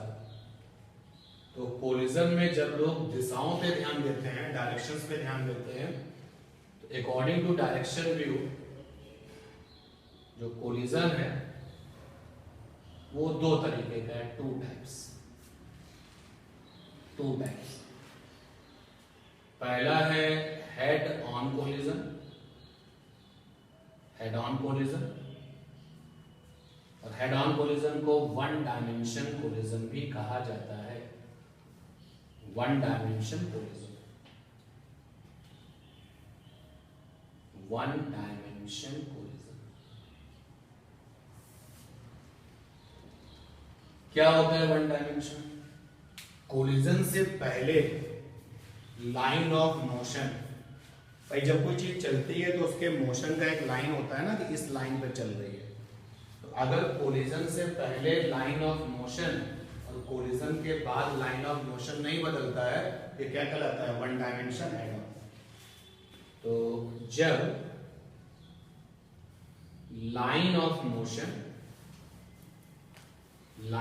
मोशन कोलिजन से पहले व बाद में नहीं बदलता तो इसे वन डायमेंशन और हेड ऑन कोलिजन कहा जाता है। जैसे कि ये लाइन ऑफ मोशन है, इसी लाइन पर चीजें चल रही हैं। कोलिजन से पहले ए वाला इसी लाइन पे चल रहा था, बी वाला भी इसी लाइन पे चल रहा था। ये कहा जा रहा है लाइन ऑफ मोशन से, वो ये नहीं कहा जा रहा कि दोनों एक ही दिशा में चल रहे हैं। लाइन ऑफ मोशन में वो दोनों एक ही दिशा में चल सकते हैं, अपोजिट डायरेक्शंस में भी चल सकते हैं, ठीक है ना। और टकराने के बाद भी पाया ये गया ए वाला इसी लाइन पे चल रहा है और बी वाला भी इसी लाइन पर चल रहा है। ये क्या हो गया, वन डायमेंशन। और दूसरा वाला, ये बात समझ पा रहे हो ना आप? ये ना समझना कि लाइन ऑफ मोशन के मतलब हो गया डायरेक्शन भी सेम। तो देखो यहां पर ये dot dot line of motion है, ये है line of motion. Line of motion एक रेखा है, उस पर दो चीजें एक दूसरे की तरफ चले या उस पर दो चीजें एक दूसरे से दूर जाए, एक ही तरफ जाए, doesn't matter, line of motion पे ध्यान देना। और टकराने के बाद भी वो जिस लाइन ऑफ मोशन में थी उसी लाइन ऑफ मोशन में, तो ये क्या होगा, वन डायमेंशन। और दूसरा वाला जो है आपका वो कहलाता है two dimension collision. Two dimension collision, two dimension collision को और भी नाम देते हैं ऑब्लिक, ऑब्लिक कोलिजन। ऑब्लिक की हिंदी होती है तिरछा, तो तिरछा यानी कि दाएं बाएं की भाग जाना, ऑब्लिक कोलिजन। इसकी जो डेफिनेशन है ना, इसकी डेफिनेशन में नहीं हटा देना, बना लेना। यानी इसकी डेफिनेशन ये बनेगी ऊपर से, जब लाइन ऑफ मोशन कोलिजन से पहले वह बाद में बदलता है, नहीं हटा देना, बदलता है, तो ऐसे कोलिजन को क्या कहते हैं, ऑब्लिक कोलिजन या फिर टू डायमेंशन। ठीक। अगर हम बात कर रहे हैं एनर्जी के हिसाब से, types of collision, types of collision, और हमारे दिमाग में चल रही है energy. According to energy view, ऊर्जा के हिसाब से, according to energy view collision जो है ना वो तीन प्रकार का है। कोलिजन आर थ्री टाइप्स, तीन प्रकार का। पहला कौन सा है, पहला तो है आपका elastic collision. Elastic collision, elastic collision में क्या होता है कि गतिज ऊर्जा, kinetic energy before collision, collision से पहले, बिफोर कोलिजन, बराबर होता है गतिज ऊर्जा आफ्टर कोलिजन, कोलिजन के बाद, आफ्टर कोलिजन। और ये चैप्टर कहता है कि यहाँ वाय बल नहीं है। अगर वाय बल नहीं है तो मोमेंटम तो क्या रहेगा, कंजर्व रहेगा ही रहेगा। यानी कि जो संवेग होगा, मोमेंटम बिफोर कोलिजन बराबर होगा मोमेंटम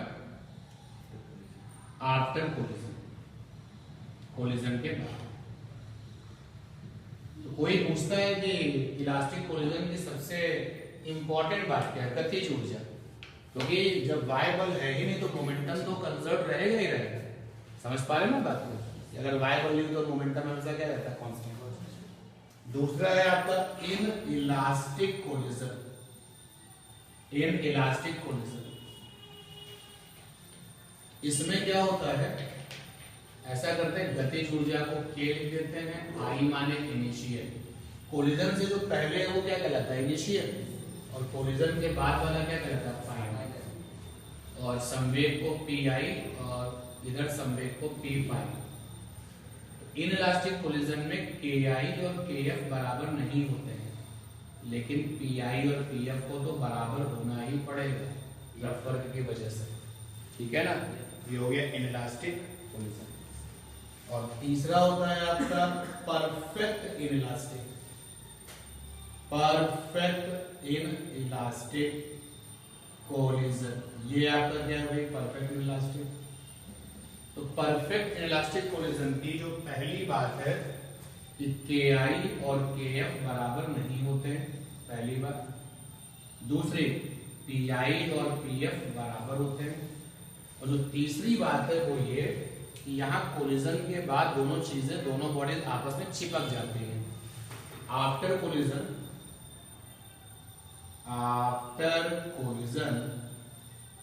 बोथ बॉडीज स्टिक माने चिपक जाती हैं टुगेदर। दोनों की दोनों बॉडीज क्या करती हैं, चिपक जाती है। जैसे आपने जो है लकड़ी का एक टुकड़ा देखा, वहां लकड़ी का एक टुकड़ा है और यहाँ पे बंदूक है, बंदूक चली, बंदूक के पास एनर्जी है, लकड़ी के टुकड़े के पास में जीरो एनर्जी है काइनेटिक वाली।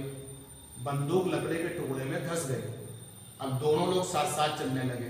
बंदूक जो लकड़ी की गोली है, गोली और लकड़ी जो दोनों एक साथ चलने लगे, क्योंकि जो गोली है और लकड़ी के टुकड़े में धंस चुकी थी, अब एक साथ चल रही। ठीक है, तो यहाँ पर आप देखो दोनों चीजें एक दूसरे के साथ चिपक गई ना और एक साथ चल रही है, तो ये कैसा कोलिजन है, परफेक्टली इनइलास्टिक। तो इनइलास्टिक और परफेक्ट इनइलास्टिक में डिफरेंस समझ लो, दोनों बातें वही वाली, बस केवल ये वाली बात कैसे होती है, अलग चीज। After collision both bodies stick together, चिपक जाती है। तो आप इस चैप्टर में पहले RW करो, कोलिजन की डेफिनेशन करो, ये दोनों पॉइंट लेकर के फटाफट नोट कर लीजिए। उसके बाद में टाइप ऑफ कोलिजन। तो कोलिजन के टाइप्स तो हो चुके थे। अब देखिए यहां लिखा है head on plus elastic collision. Head on plus elastic collision को और भी नामों से जानते हैं, डायरेक्ट कोलिजन भी कहते हैं, डायरेक्ट कोलिजन। हेड ऑन का मतलब क्या है, लाइन ऑफ मोशन नहीं बदलेगा, और इलास्टिक का मतलब है कि इनिशियल वाला मोमेंटम संवेग और बाद वाला मोमेंटम एक जैसा होगा, और काइनेटिक एनर्जी भी कैसे होगी, एक जैसी होगी। यहाँ पर दो ऑब्जेक्ट हैं हमारे पास में, एक का मास m1 है, वेलोसिटी u1 है, दूसरे का मास m2 है और वेलोसिटी u2 है, और लाइन ऑफ मोशन ये है, इस लाइन पर ये चल रहा है, लाइन ऑफ मोशन। और अभी इन्होंने कोलिजन नहीं किया है, अभी इन्होंने कोलिजन नहीं किया है। कोलिजन से पहले, बिफोर कोलिजन, वेलोसिटीज है u1 u2, मासेस है m1 m2। फिर जब कोलिजन कर लिया तो हमने ये पाया कि m1 वाले की वेलोसिटी v1 है और m2 वाले की वेलोसिटी v2। हम सारी वेलोसिटीज इसी डायरेक्शन में लेके चल रहे हैं, यानी प्लस x, और ये क्या होता है माइनस x, प्लस y ये माइनस y। तो न्यूमेरिकल करते समय अगर कोई वेलोसिटी माइनस की तरफ है ना, तो वहां क्या लग जाएगा, नेगेटिव लग जाएगा। तो अभी हम ये मान के चलते हैं कि कोलिजन के बाद हालचाल ये है और वेलोसिटीज हमने प्लस ली है, और कोलिजन से पहले हालचाल ये है, वेलोसिटी हमने प्लस ली है। बट अगर किसी न्यूमेरिकल में ये सुनने को मिलता है कि m1 वाला इस तरफ आ गया, तो जहां मेरे कॉन्सेप्ट में v1 आएगा वहां क्या हो जाएगा, माइनस का v1। इरादा केवल इतना है कि कोलिजन के बाद वेलोसिटी निकालनी है, यानी कि v1 का पता लगाना है और v2 का पता लगाना है, इन दो चीजों का पता लगाना है।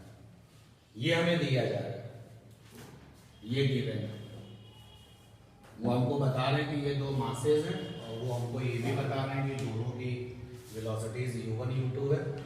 कोलिजन के बाद अगर उनकी वेलोसिटी v1 v2 हो गई हो तो v1 v2 निकालो। तो कैसे निकलेगा भाई, पहले फंडा ये लगाओ, इनिशियल मोमेंटम बराबर final momentum. Initial momentum m1 u1 plus m2 u2, संवेग बराबर mass into velocity. Final momentum m1v1 plus m2v2। यहां से m1 को अगर एक साथ ले लो u1 माइनस v1, और m2 को अगर एक साथ ले लो v2 minus u2, m1 u1 minus v1, और नेगेटिव कॉमन ले लिया है यहाँ पर थोड़ा मैचिंग रखने के लिए। जैसे यहाँ पर u पहले v बाद में, उसी तरीके से u2 माइनस v2, ये इक्वेशन बना। काइनेटिक एनर्जी वाला रूल लगा दो कि इनिशियल की काइनेटिक बराबर क्या है फाइनल की काइनेटिक।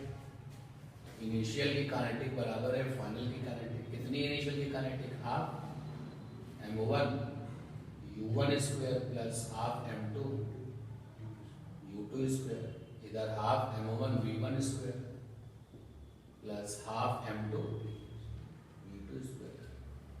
हाफ हाफ तो कट जाएगा कॉमन हो गया, m1 वाले एक तरफ u1 स्क्वायर माइनस का v1 स्क्वायर, m2 वाले एक तरफ v2 स्क्वायर माइनस का u2 square, m1 u1 square v1 square minus का m2 u2 square v2 square, m1 u1 plus v1 u1 minus v1, m2 u2 plus v2 और u2 minus v2। Equations 2, दोनों equations को divide कर लें और सीधे result पे आएंगे भाई। पहली इक्वेशन दूसरी इक्वेशन के लेफ्ट हैंड डिवाइड में m1 m1 कट जाएगा और क्या कट जाएगा u1 v1, ये यहाँ बचेगा 1 अपॉन u1 प्लस v1, इधर बचेगा माइनस का 1 अपॉन u2 प्लस v2। सही है बात? पक्का ना? कर सकते हैं सर या स्टेप छोड़े नहीं? स्टेप छोड़ सकते हैं ना। तो ये इधर आ जाएगा क्रॉस मल्टीप्लाई में, तो u2 प्लस v2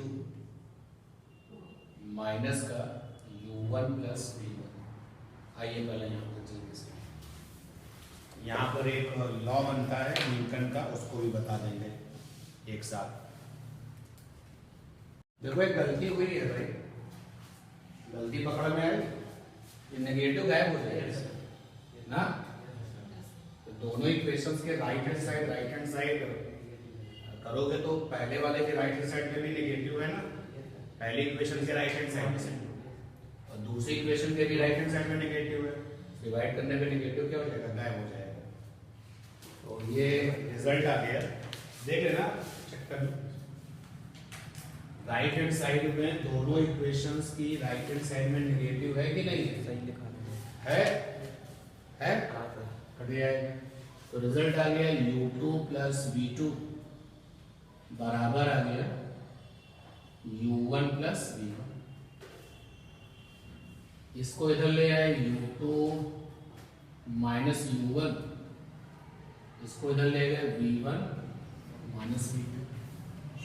और बिल्कुल मैचिंग करने, जैसे यहाँ v1 है और v2 है तो यहाँ पर नेगेटिव कॉमन ले लेंगे, u1 माइनस u2 बराबर आ गया v1 माइनस v2। इस नेगेटिव को उस तरह भेज दिया, u1 माइनस u2 बराबर आ गया माइनस का v1 माइनस v2। यहाँ तक पहुंचे। ये जो लाइन आई, ये जो रिजल्ट आया, इस रिजल्ट का मतलब आपको बताते हैं। आप सब लोगों ने पढ़ा है, जैसे अगर मैं पूछूं कि A की चाल B के सापेक्ष, आप कहोगे A की चाल से B की चाल को क्या कर दें? माइनस कर दें। जिसके सापेक्ष उसको क्या कर देते हैं? माइनस। जैसे अगर मैं आपसे पूछूं कि velocity of car relative to bus, relative माने सापेक्ष, रिलेटिव टू बस, तो कार की वेलोसिटी से माइनस कर दिया जाएगा किसको? बस की वेलोसिटी। ठीक है ना? बात समझ में आ रही है?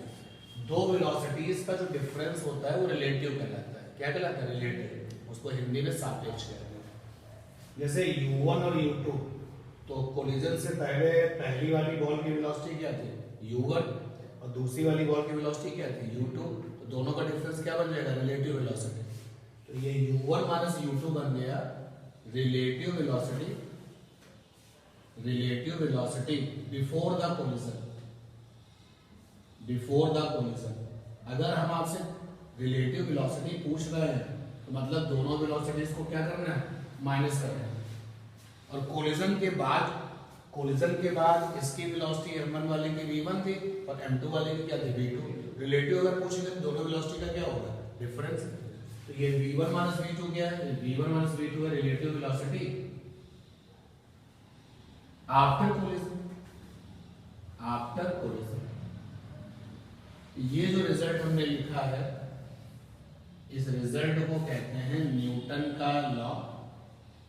Newton's law for head on elastic collision. अगर आपको ये पूछ लिया जाए ऑब्जेक्टिव में कि न्यूटन्स का हेड ऑन इलास्टिक कोलिजन का लॉ क्या है, तो कोलिजन से पहले वाली रिलेटिव वेलोसिटी बराबर होता है माइनस कोलिजन के बाद वाली रिलेटिव वेलोसिटी। कोलिजन से पहले वाली रिलेटिव वेलोसिटी का मतलब क्या है u1 माइनस u2 और कोलिजन के बाद वाली क्या होती है v1 माइनस v2। ठीक है, ये रिजल्ट आ चुका है। अब हम इस रिजल्ट को यूज करेंगे इक्वेशन नंबर 1 में, क्योंकि हमारा जो टारगेट है वो क्या है v1 निकालना है और v2 निकालना है। तो कम से कम हम आपको v1 निकाल के दे दें और v2 को आपको बता देंगे सिमिलरली जब निकालोगे तो ऐसे निकाला है। तो इसको मैंने डाल दिया इक्वेशन नंबर 3 और फिर हमने याद किया इक्वेशन 1 को फ्रॉम इक्वेशन 1 है m1 u1 v1 चेक कर लेना, m2 u2 v2 चेक करो। पहले इक्वेशन हमने सही लिखी है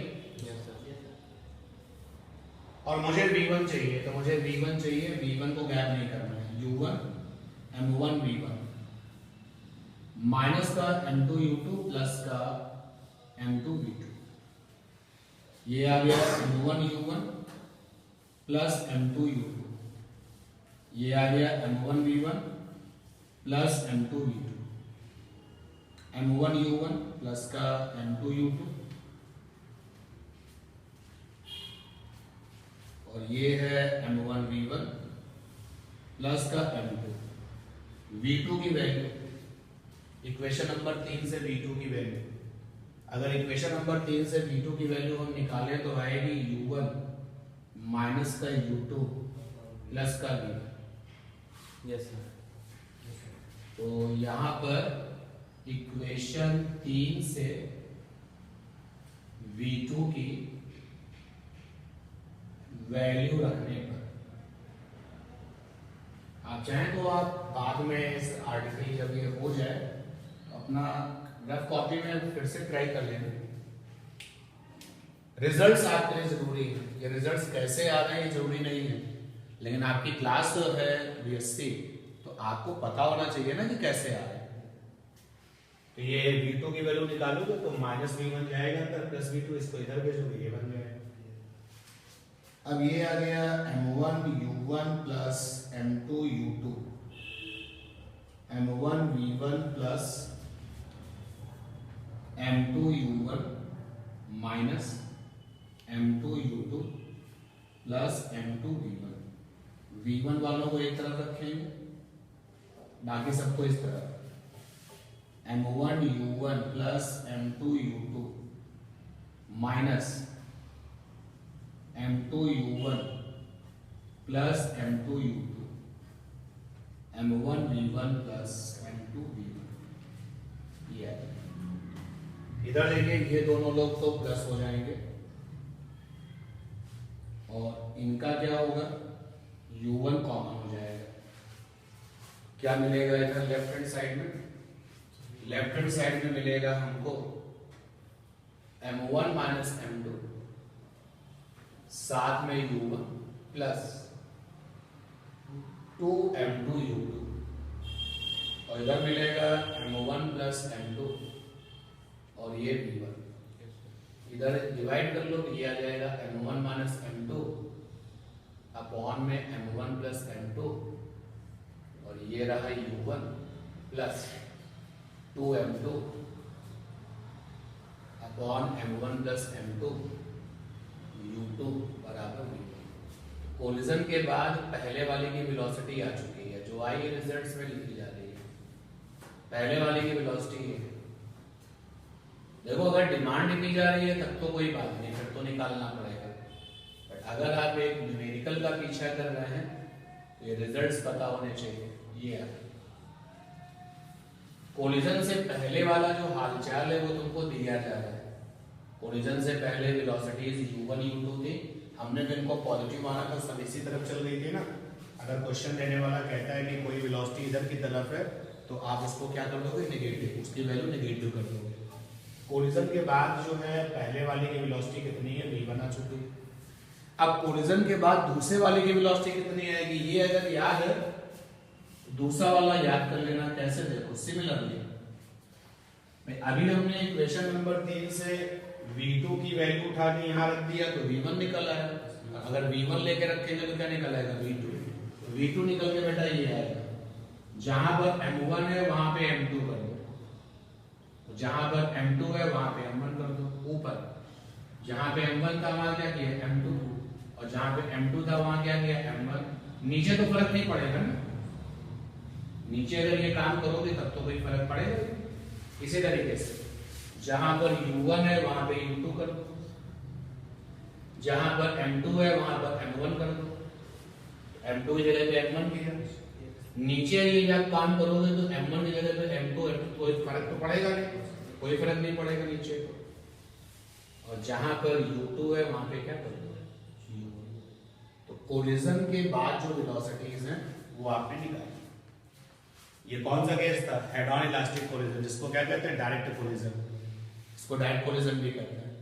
और अगर आप इसके न्यूमेरिकल की तरफ चल रहे हैं तो सीधे रिजल्ट बेटा पता होना चाहिए, कोई लॉजिक नहीं है, कोई एक्सक्यूज नहीं है कि ये बड़ा रिजल्ट है कैसे पता चलेगा, कैसे याद रखेंगे, करना पड़ेगा। अब आगे चलते हैं, ये तो रिजल्ट आ चुका है। अब इसी रिजल्ट का जरा वीआईपी केस देखते हैं। वीआईपी केस, वीआईपी यानी कि सबसे ज्यादा इंपॉर्टेंट। अगर ये कहा जाए कि कोलिजन करने वाली दोनों वस्तुओं के मासेस एक जैसे हैं, जो द्रव्यमान है वो कैसे हैं, एक जैसे हैं, तो अगर m1 बराबर m2, मान लिया m के बराबर, डायग्राम भी बना देते हैं। ये था पहला वाला बॉल, u1 वेलोसिटी रखता था, मास इसका m1 था, वो m के बराबर। ये रहा दूसरा वाला बॉल, वेलोसिटी इसके पास u2 थी, मास इसका m2 था, m के बराबर। और ये हाल कैसे हैं, हालात कैसे हैं, बिफोर द कोलिजन। कोलिजन के बाद इसकी वेलोसिटी v1 है, m1 तो m के ही बराबर है, और कोलिजन के बाद इसकी वेलोसिटी v2 है। ठीक, तो अगर मासेस इक्वल हो, ये वाली बात है बिफोर कोलिजन, कोलिजन से पहले, और ये वाली बात है आफ्टर द कोलिजन, कोलिजन से बाद। और अगर ये दोनों के मासेस इक्वल हो तो देखो क्या मैजिक मिलता है, तो उस मैजिक को आप ध्यान दें। तो m1 बराबर m2 रखो पहले, यहां पर ये खत्म हो जाएगा, 0 हो जाएगा। इधर रखोगे m2 की जगह पर m, नीचे भी m और m, ऊपर भी 2m, नीचे भी 2m, तो ये 2m कैंसिल हो जाएंगे। देखो v1 बराबर क्या आ जाएगा, तो v1 बराबर आ जाएगा u2, v1 बराबर क्या आ जाएगा, u2। अब यही जरा यहाँ को टक कर दो, ये कैंसिल हो जाएगा, खत्म। ऊपर भी 2m, नीचे भी 2m, 2m कैंसिल, ये क्या आ जाएगा, v2 बराबर क्या आ जाएगा, v2 बराबर आ जाएगा u। कमाल का केस आया, यानी टकराने के बाद v1 की वैल्यू हो जाएगी u2 और v2 की वैल्यू क्या हो जाएगी, u1। मतलब टकराने के बाद इस वाले की वेलोसिटी इसको मिल जाएगी और इस वाले की वेलोसिटी इसको मिल जाएगी। इसको बोलते हैं एक्सचेंज हो जाना, इसको क्या कहते हैं, एक्सचेंज हो जाना। इसलिए अगर अभी कोई न्यूमेरिकल बनता है तो सीधे स्ट्राइक करना, जैसे क्वेश्चन आपके लिए बनाते हैं, ये हमारे पास में एक बॉल है, इसका नाम P है, 2 किलोग्राम का। ये हमारे पास में बॉल है Q है, इसका भी मास 2 किलोग्राम। इसकी जो वेलोसिटी है वो 20 मीटर पर सेकेंड है, इसकी भी वेलोसिटी जो है 30 मीटर पर सेकेंड है। और इन्होंने हेड ऑन इलास्टिक कोलिजन किया। ये भी याद रखना कि अगर कोलिजन के बारे में कुछ ना बताया जाए तो हमेशा मान के चले कि कोलिजन कैसा है, हेड ऑन इलास्टिक। इन्होंने इलास्टिक कोलिजन किया, इन्होंने elastic head on elastic collision किया। तो कोलिजन के बाद इनकी वेलोसिटीज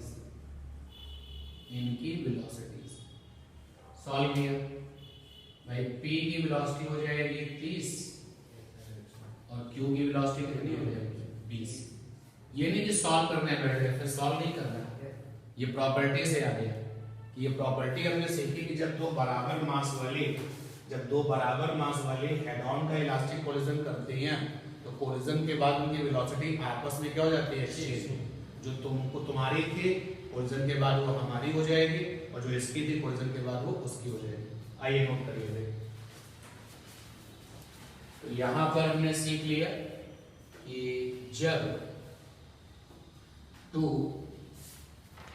इक्वल मासेस माने द्रव्यमान मेक माने बनाते हैं head on elastic collision,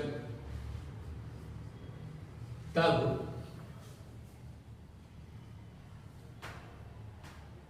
velocities exchange माने एक दूसरे में बदल जाना विद ईच अदर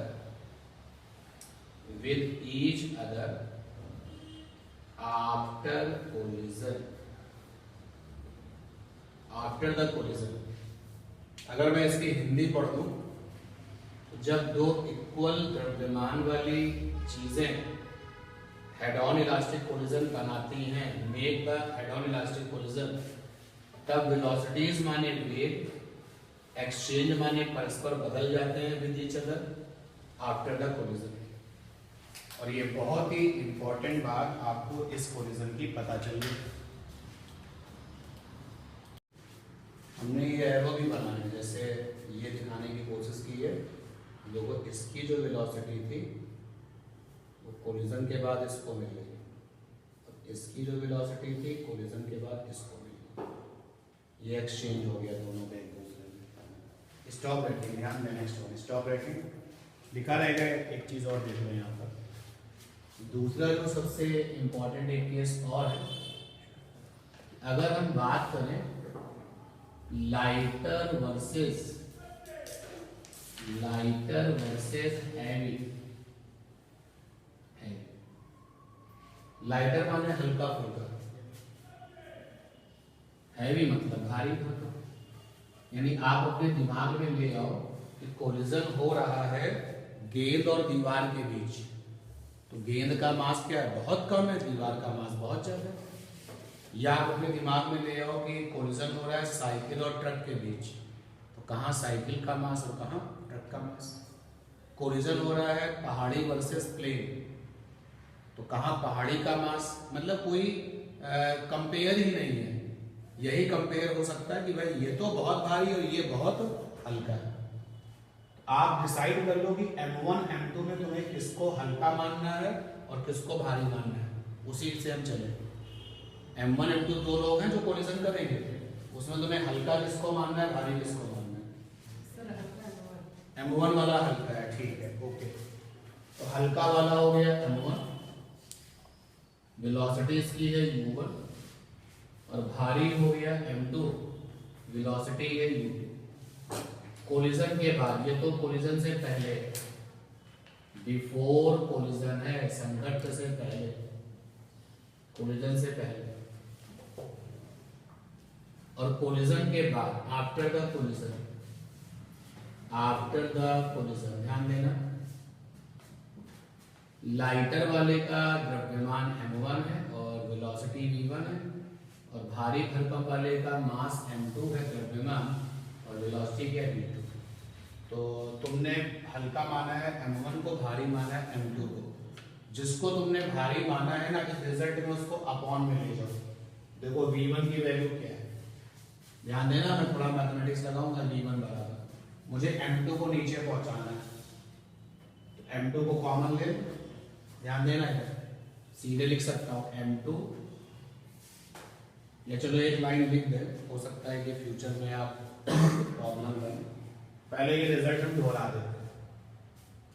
देखो क्या है भाई, v1 बराबर m1 minus m2 upon m1 plus m2, साथ में u1 plus 2m2 upon m1 plus m2, और साथ में है u2।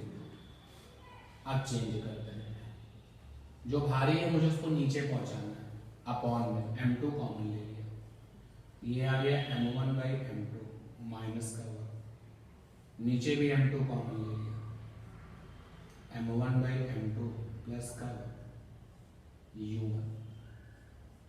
m2 को नीचे पहुंचाना है, तो यहाँ लिखा 2u2 और नीचे आ गया m1 बाई m2 प्लस का, चेक कर, सही है, कोई दिक्कत नहीं। इस m2 को नीचे ले गया, इसके नीचे भी आ गया।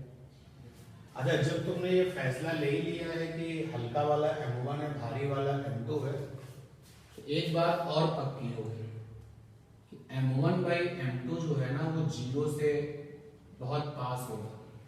तो देखो मैं अगर एग्जांपल दूं कि m1 हल्का है, तो m1 माने हल्का, तो हल्के में ले लेते हैं प्लेन को, कितने मास का होगा, 300 किलोग्राम।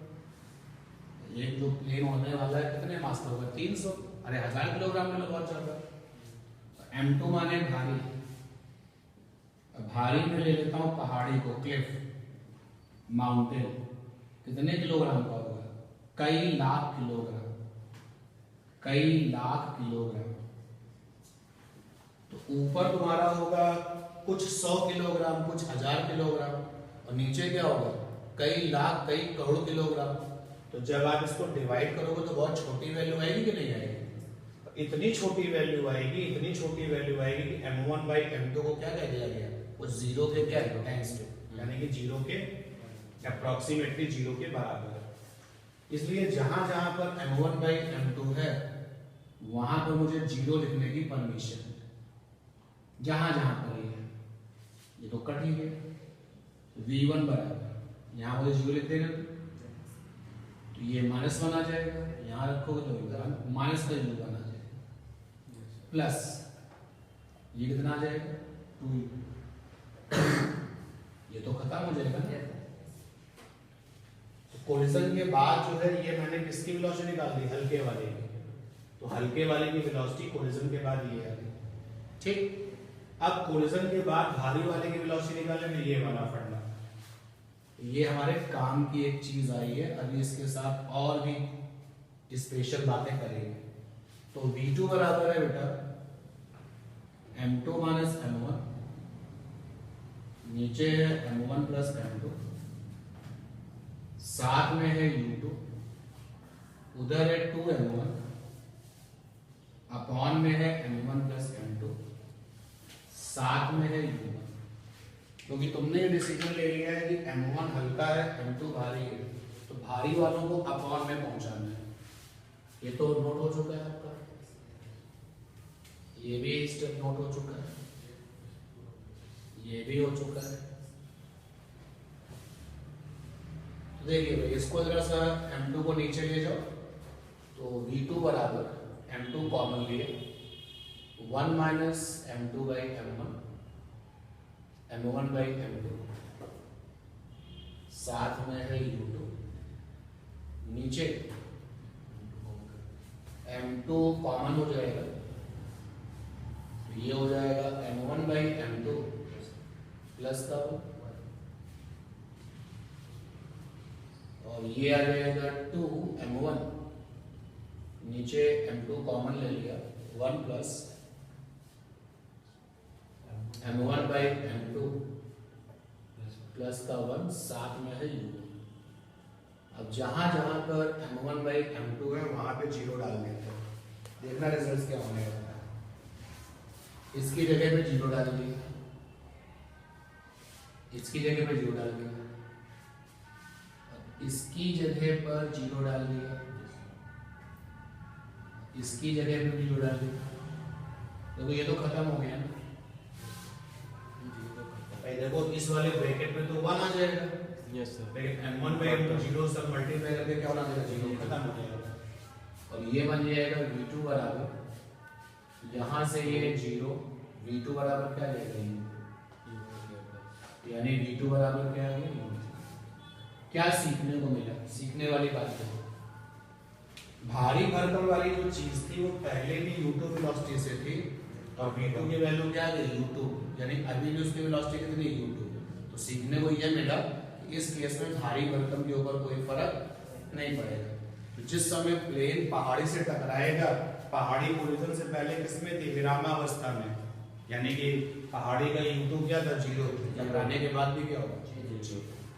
ठीक है, तो ये यहाँ सीखने को मिला। क्या सीखने को मिला, जरा इसको समराइज करते हैं कि जब कोलिजन टेक प्लेस, जब collision take place between lighter versus heavy, versus मतलब बीच में, लाइटर वर्सेस, चलो लिख देते हैं, between lighter and heavy, and heavy, then heavy वाले का, हैवी ऑब्जेक्ट का सब कुछ, या हैवी ऑब्जेक्ट का वेलोसिटी बदलता है या नहीं बदलता है, नहीं बदलता, रिमेन कांस्टेंट।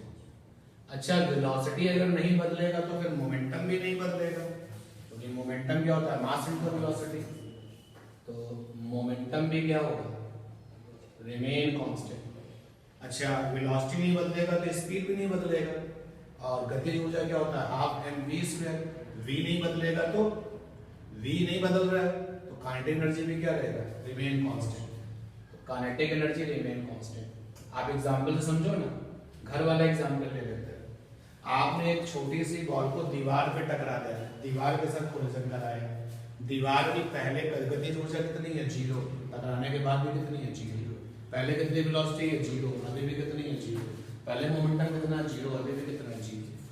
लेकिन जो हल्का फुल्का, ये डायग्राम्स वगैरह हो चुके हैं ना, यस सर। लेकिन जो हल्का फुल्का है, लाइटर माने बहुत हल्का जो होता है, लाइटर ऑब्जेक्ट का, लाइटर ऑब्जेक्ट का जो वेलोसिटी है v1 बराबर है, ये देखिए, माइनस का u1 प्लस का 2u। अब यहीं पर एक केस देखिएगा, ये तो निकालने का फार्मूला आ गया कि लाइटर वाले का जो वेलोसिटी है वो कैसे निकलेगा, तो इस फार्मूले में रख देना। इसका स्पेशल केस देखो, स्पेशल केस, अगर हैवी वाला रेस्ट में हो, अगर हैवी इज इन रेस्ट, विरामावस्था, तो मतलब क्या हो गया, u2 क्या, 0। हैवी वाले की वेलोसिटी क्या थी, u2, 0। तो उस समय जो v1 है वो क्या होगा, माइनस u1। यानी हल्के वाले की वेलोसिटी कितनी है, टकराने से पहले u1, और टकराने के बाद कितनी आ गई, माइनस u1। इसका मतलब है टकराने के बाद जो हल्का फुल्का है उसकी वेलोसिटी उतनी ही होगी, लेकिन कैसी, अपोजिट डायरेक्शन में।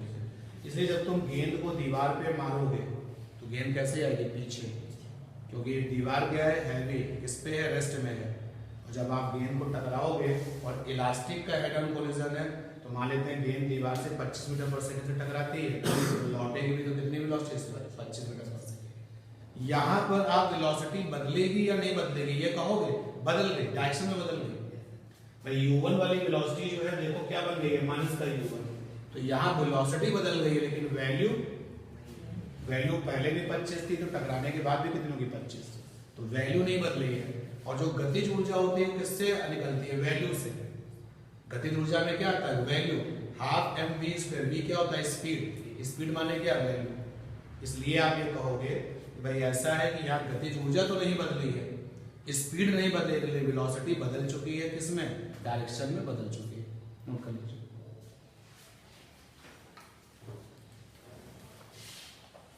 देखिएगा नेक्स्ट क्वेश्चन क्या है कि हेड ऑन इलास्टिक कोलिजन हो रहा है, हेड ऑन इलास्टिक कोलिजन में, in head on elastic collision, before the collision ये बात सिचुएशन, बिफोर कोलिजन मास m1 है, वेलोसिटी u1 है, मास m2 है, वेलोसिटी u2 है, और हमने ये माना है कि ये वेलोसिटीज जो है वो पॉजिटिव डायरेक्शन में।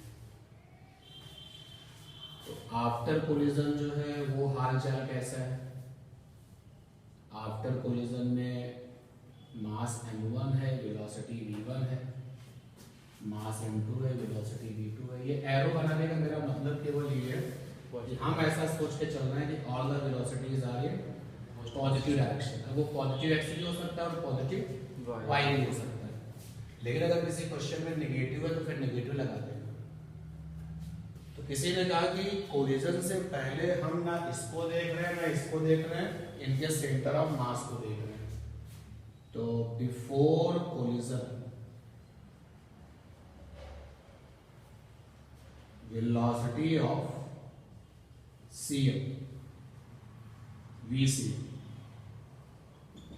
कोलिजन से पहले हम दोनों को नहीं देख रहे हैं, उनके सेंटर ऑफ मास को देख रहे हैं। सेंटर ऑफ मास की वेलोसिटी कितनी हो जाएगी, m1 u1 plus m2 u2 upon m1 plus m2 ये हो जाएगी। और आफ्टर कोलिजन पहले से UCM है, पहले UCM चलो UCM कर दो, हम अगली बार लिखना चाह रहे थे V डैश CM लिख ले। After collision velocity of CM V dash CM, ये हो जाएगा m1 v1 plus m2 v2 upon में m1 प्लस m2। तो ये जो दोनों वेलोसिटीज हमने सेंटर ऑफ मासेस की निकाली हैं, अगर ये अलग अलग है, सोचो कि अगर ये अलग अलग है तो इससे तो ये पता चल जाएगा कि सेंटर ऑफ मास बाद वाला और सेंटर ऑफ मास पहले वाला अपनी जगह क्या कर चुके हैं, बदल चुके हैं। अगर ये दोनों वेलोसिटीज अलग अलग आ जाए, बात को समझो। जैसे मान लो कि हमने किसी की वेलोसिटी निकाली, अभी निकाली तो 10 है और कुछ देर बाद निकाली तो बदल गए। इससे क्या मैसेज आ रहा है कि अब वो यहाँ नहीं है, कहीं और चली गई। तो पहले सेंटर ऑफ मास की वेलोसिटी ये आई है और बाद में ये आई है। अगर ये पता चल जाए ये दोनों एक ही जैसे हैं, इससे क्या पता चलेगा कि कोलिजन की कहानी में सेंटर ऑफ मास अपनी जगह को नहीं बदलता। अगर ये दोनों अलग अलग आ जाए तो ये पता चल जाएगा कि सेंटर ऑफ मास अपनी जगह को बदलता है। तो क्या V डैश CM की वैल्यू V CM के बराबर है, ये प्रूफ करना है। क्या V डैश CM की वैल्यू V CM के बराबर है, कैसे पता चलेगा कि बराबर है, ये प्रूफ करना है। बराबर आता है ये मैं बता दूं, बराबर आता है ये बता दूं कि जब आप V डैश CM को निकालोगे तो वो V CM के क्या है, बराबर आएगा। दूसरी चीज आप ये देखो, जैसे मैं आपसे कहता हूं कि इसकी वेलोसिटी पहले 25 थी और डायरेक्शन ईस्ट थी, और बाद में कुछ समय बाद में इसकी वेलोसिटी 25 है, डायरेक्शन ईस्ट है, तो रिलेटिव वेलोसिटी कितनी निकल के आएगी, 0 आएगी। तो अगर रिलेटिव वेलोसिटी भी 0 निकल के आ जाए तो भी ये पता चलता है कि नहीं भाई दोनों लोग कैसे थे, सेम। चलो रिलेटिव निकालते हैं, दोनों सेंटर ऑफ मास की वेलोसिटी का क्या निकालते हैं, रिलेटिव। तो रिलेटिव वेलोसिटी का निकाल लिया जाए, रिलेटिव वेलोसिटी ऑफ CM। तो इसको मैंने लिखा कैपिटल V, ये हो जाएगा V डैश CM माइनस का V CM। दोनों वेलोसिटीज का क्या लेते हैं, डिफरेंस लेते हैं। तो यहां से आ गया V is equal to V dash CM m1 plus m2 दोनों में है m1 v1 m2 v2 minus उधर पहुंचे m1 u1 m2 u2। ठीक है, समझना बात को, ये सेट कर दिया, सही है ना बात। लीजिए 1/m1 प्लस m2, ये क्या बना p फाइनल, ये बना p इनिशियल, आया ना, बोलो क्या आ गया जीरो, आ गया जीरो। तो दोनों सेंटर ऑफ मास की रिलेटिव वेलोसिटीज जीरो आ गई, इससे ये पता चल गया कि ये क्या है, बराबर। देखो इसको ऐसे लिख लो ना भाई, v बराबर हमने माना था कि v डैश cm माइनस का क्या है v cm, तो भाई v की वैल्यू क्या मिली मुझे, जीरो, यहाँ जीरो डाल दिया, v डैश cm माइनस का v cm, यहाँ से आ गया v cm बराबर क्या v डैश cm। इसलिए कोलिजन की कहानी में सेंटर ऑफ मास की पोजीशन नहीं बदलती। भाई अगर पोजीशन बदलेगी तो वेलोसिटी अपने आप बदल जाएगी। भाई ये वेलोसिटी सेम आ गई, अब वेलोसिटी अगर सेम आ गई तो तुम ऐसे भी तो लिख सकते हो dr/cm by dt, इसके लिए, और इसके लिए लिख सकते हो dr'/cm by dt। ठीक, इंटीग्रेट कर लो तो क्या बन जाएगा, rcm बराबर क्या r'/cm, यानी पोजीशन भी नहीं बदलती। तो कोलिजन से पहले अगर सेंटर ऑफ मास यहां था दोनों का, तो कोलिजन के बाद भी कहां रहेगा, वहीं पर रहेगा। इसलिए उन प्रॉब्लम्स को याद करो जिसमें कहा जाता था कि एक कोई गोला है और वो विस्फोट से दो टुकड़ों में टूट जाता है। तो ये जो विस्फोट वाली घटना है ना, ये एक्सटर्नल से नहीं होती है, ये एक्सटर्नल फोर्स से नहीं होती, किससे होती है, इंटरनल से। और इंटरनल फोर्सेस की मौजूदगी में अगर मोमेंटम ट्रांसफॉर्मेशन हो जाए तो वो क्या कहलाता है कोलिजन में। तो पहले पूरे गोले का मास मान लो 100 किलोग्राम था, फिर विस्फोट से इसके टुकड़े हो गए तो मास बदल गया ना, तो टुकड़ों के जो मोमेंटम्स हैं वो क्या हो जाएंगे, बदल जाएंगे। यहाँ मोमेंटम का क्या आ गया, ट्रांसफॉर्मेशन, इसलिए ये कोलिजन की घटना है। तो इस घटना में अगर जब वो विस्फोट नहीं हुआ था तो पूरे गोले का सेंटर ऑफ मास ये है, और 4 टुकड़ों में बंटने के बाद भी सेंटर ऑफ मास क्या होगा, वही होगा। बात समझ पा रहे ना, नोट कर लीजिए।